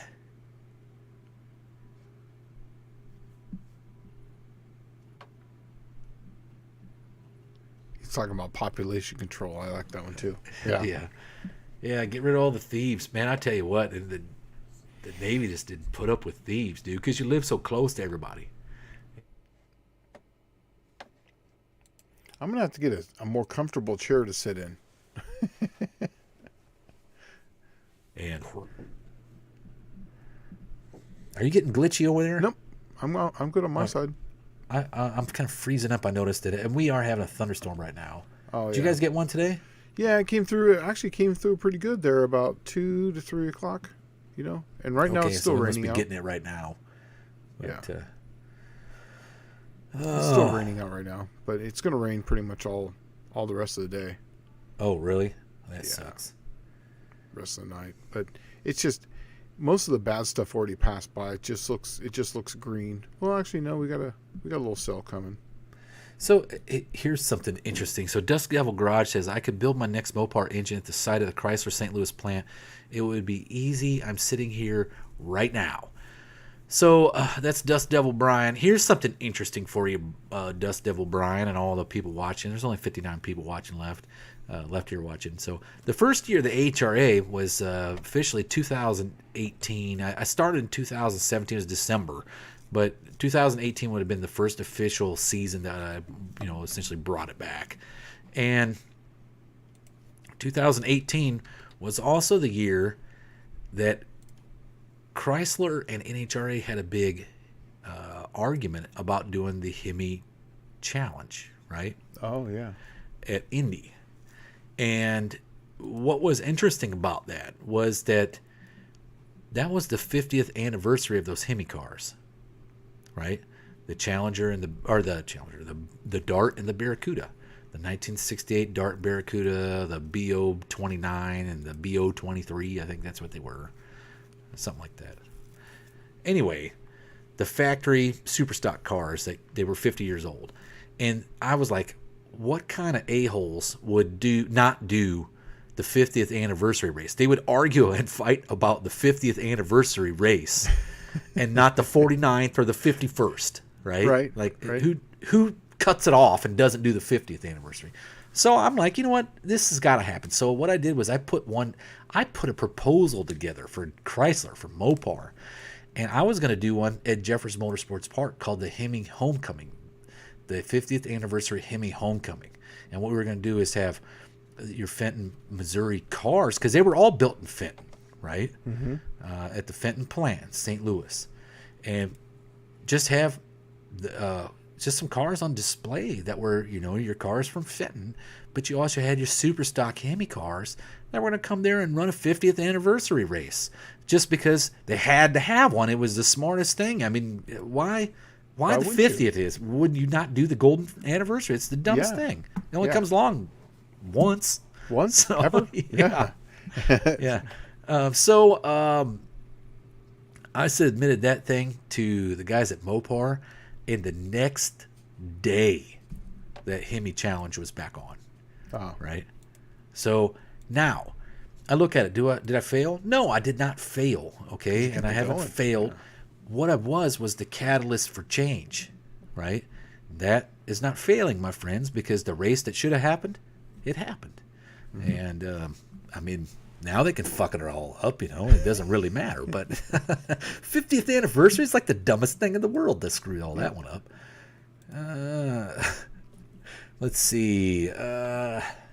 Max Witch Dick Dastardly went racing down in Augusta, Georgia. The guy's arguing an SD betting. Oh. I don't know what SD betting is. I don't know. Side betting? I bet you that's supposed to be side betting. Side betting, yeah. Yeah. It does, yeah, that gets crazy. Holly Springs gets like that too. Sometimes you're just like, they're just constantly screaming and yelling. You're like, just waiting for someone to get shot, Well, I did I tell you that I used to do, I raced down in Mobile International Raceway, right? Mm-hmm. It's in a little dinky town just outside, southwest of Mobile, Alabama. It's actually just right across the state line from Mississippi, in a town called Irvington, Alabama. And we used to call it L.A., right, which stood for Lower Alabama. Yeah, right. And it was a pretty unique place to go racing. And I went up there for a test and tune one. I was a Friday night test and tune with my T-Bird. And I drove it to the track, and I put my little 26 by 8-inch slicks on it with my 5-liter Mustang 10-hole wheels. And 200 shot of spray, and I let her eat. And what was funny is like the cars just get paired up on test and tune, and then you see all the guys betting on the side. Oh yeah, I take the T-Bird, or I take the I had to race this Chevy Love truck with an injected alcohol small block Chevrolet, and I mean it was back halved and it was nuts, right? Yeah. So of course you got like 20-1 odds on my T-Bird. Right, because I just drove it to the track. Everybody saw that, and I guess dude took the 20-1 odds, and bet like a pile of money on it. And I cleaned that dude's clock, something fierce. I mean, like I treat him. I put 2 or 3 lengths on him right off the line, and then I just keep spreading it out. And next thing you know, this dude came down to the pits, and I was down there. I had just opened the hood up, and I was putting a bag of ice on the intake manifold, and I was trying to get the car to run 580s so I could run at this, they had this ORSCA, Outlaw Streetcar Association small tire race, and back then small tire was 26 by 8, right? And this dude came running up, and he's like, hey, man, I just won $5,000. Right off these guys up in the bleachers. You might want to load up and head out because there's one of them going out to his truck to get a gun to shoot you. And I'm like, what? Right? So I'm like, man, I'm not messing around with this. I don't know nothing about this crap. And I just freaking dumped the tires I didn't even change them. I just dumped them in the car and freaking started up and headed out the gate. Right? But I didn't know anything like that was going to happen. And I mean, it was bad, dude, because like I didn't come back for a couple of weeks, but I kept getting phone calls about it. And like, hey, man, I'm not trying to cheat anybody. I was just trying to test them too.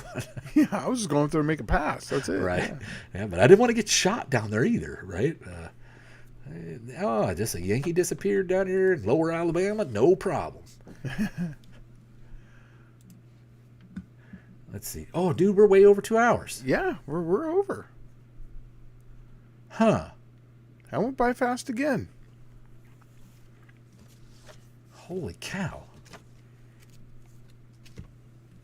Yeah, so Max Wedge Dick Dashley says SD was a typo. They argued in the lanes. Yes, yeah. That's normal Southern type racing. What's fun is when like it's grudge racing and just keep all that crap to the side because there was a lot more people that was interested in grudge racing. But hey, so let me know what you think about the match race mayhem. Right, doing match races in the month of May for the AHRA at every event we have in May. I thought it would be kind of cool. Do 6 match races, best 2 out of 3. I'll do it. Sign me up. Well, if my car's running, I don't know. We'll see. Yeah. Well, all right. Well, this is May. This is next month. Yeah, that's why I just was doing the math. I was like, oh, wait a second. Yeah, it's probably not going to happen. Let's see here. While we're looking for this, too, if there's something you guys didn't want to ask on here, slantdailygarage@yahoo.com. Once again, slantdailygarage@yahoo.com. And I'm actually up to date. All emails are been sent out, and I've So there are no more waiting to go. So hey, yes. Well, if you get that camshaft finished up for the What If 300, Mm-hmm. I'll swing over there and we can try to figure out something to do with that plant. We go tour that plant. Okay, I'm down for that. And I'll just pick all the stuff up like the Hot Rod magazine and the camshaft, and we'll right go. there. All right. Yeah, but Kim fixed this thing. Asked one question, I guess, before we go. I saw a reply down here, and I figured, we'll just hit this question. Says, I'm looking for a 1994 Ram 2-door, 2-wheel. I think the fuel pump is best. Suggestions for best way to get at it after I test. Take bed off versus dropping tank? Taking the bed off is really easy. It's so much easier than dropping the tank. That's just my opinion. I've seen cut holes in there, access holes in them too. Oh, you can. Well, you can do that too, but yeah, that's actually the easiest way. But for me, just taking the bed off is really easy. Yeah, But so and Doug Narden says the same thing. Cut a hole in the bed if possible. Make an access door. Yeah, that's actually the really best way. But you just got to be careful on how much you cut down because you don't want to cut into the tank. I've seen that too. You know, the most interesting thing, and you know, the beds are, I don't know what you call it, corrugated is the best thing to call it, I guess. I don't know. But what would be really neat is just go to the junkyard, cut the fuel door, like the fuel door off of another truck, and then just weld that right into the bed. And then you just have a door that you lift up, access your pump, take the pump out, put a new one in, then just close the door back down, and it'll stay there. Yeah. So, I don't know. Maybe just put some screws over it. Piece of plate. Yeah. So, all right. Yeah. Until next Wednesday, I guess. Yeah. And we got 6 minutes overtime. So, yeah. Coming at you, Shane. All right. 6 minutes overtime. All right. You guys take it easy. Thanks for joining in. Appreciate it. We'll see you next week, and thanks to those that bought some AHRA merch. I'll have some new merch up here soon. We're actually going to do a sale for posters and decals, right? So, like, literally, like, cheapo sale for posters and decals. Just move them. All right, so we'll see you next Wednesday. All right. See you later, guys.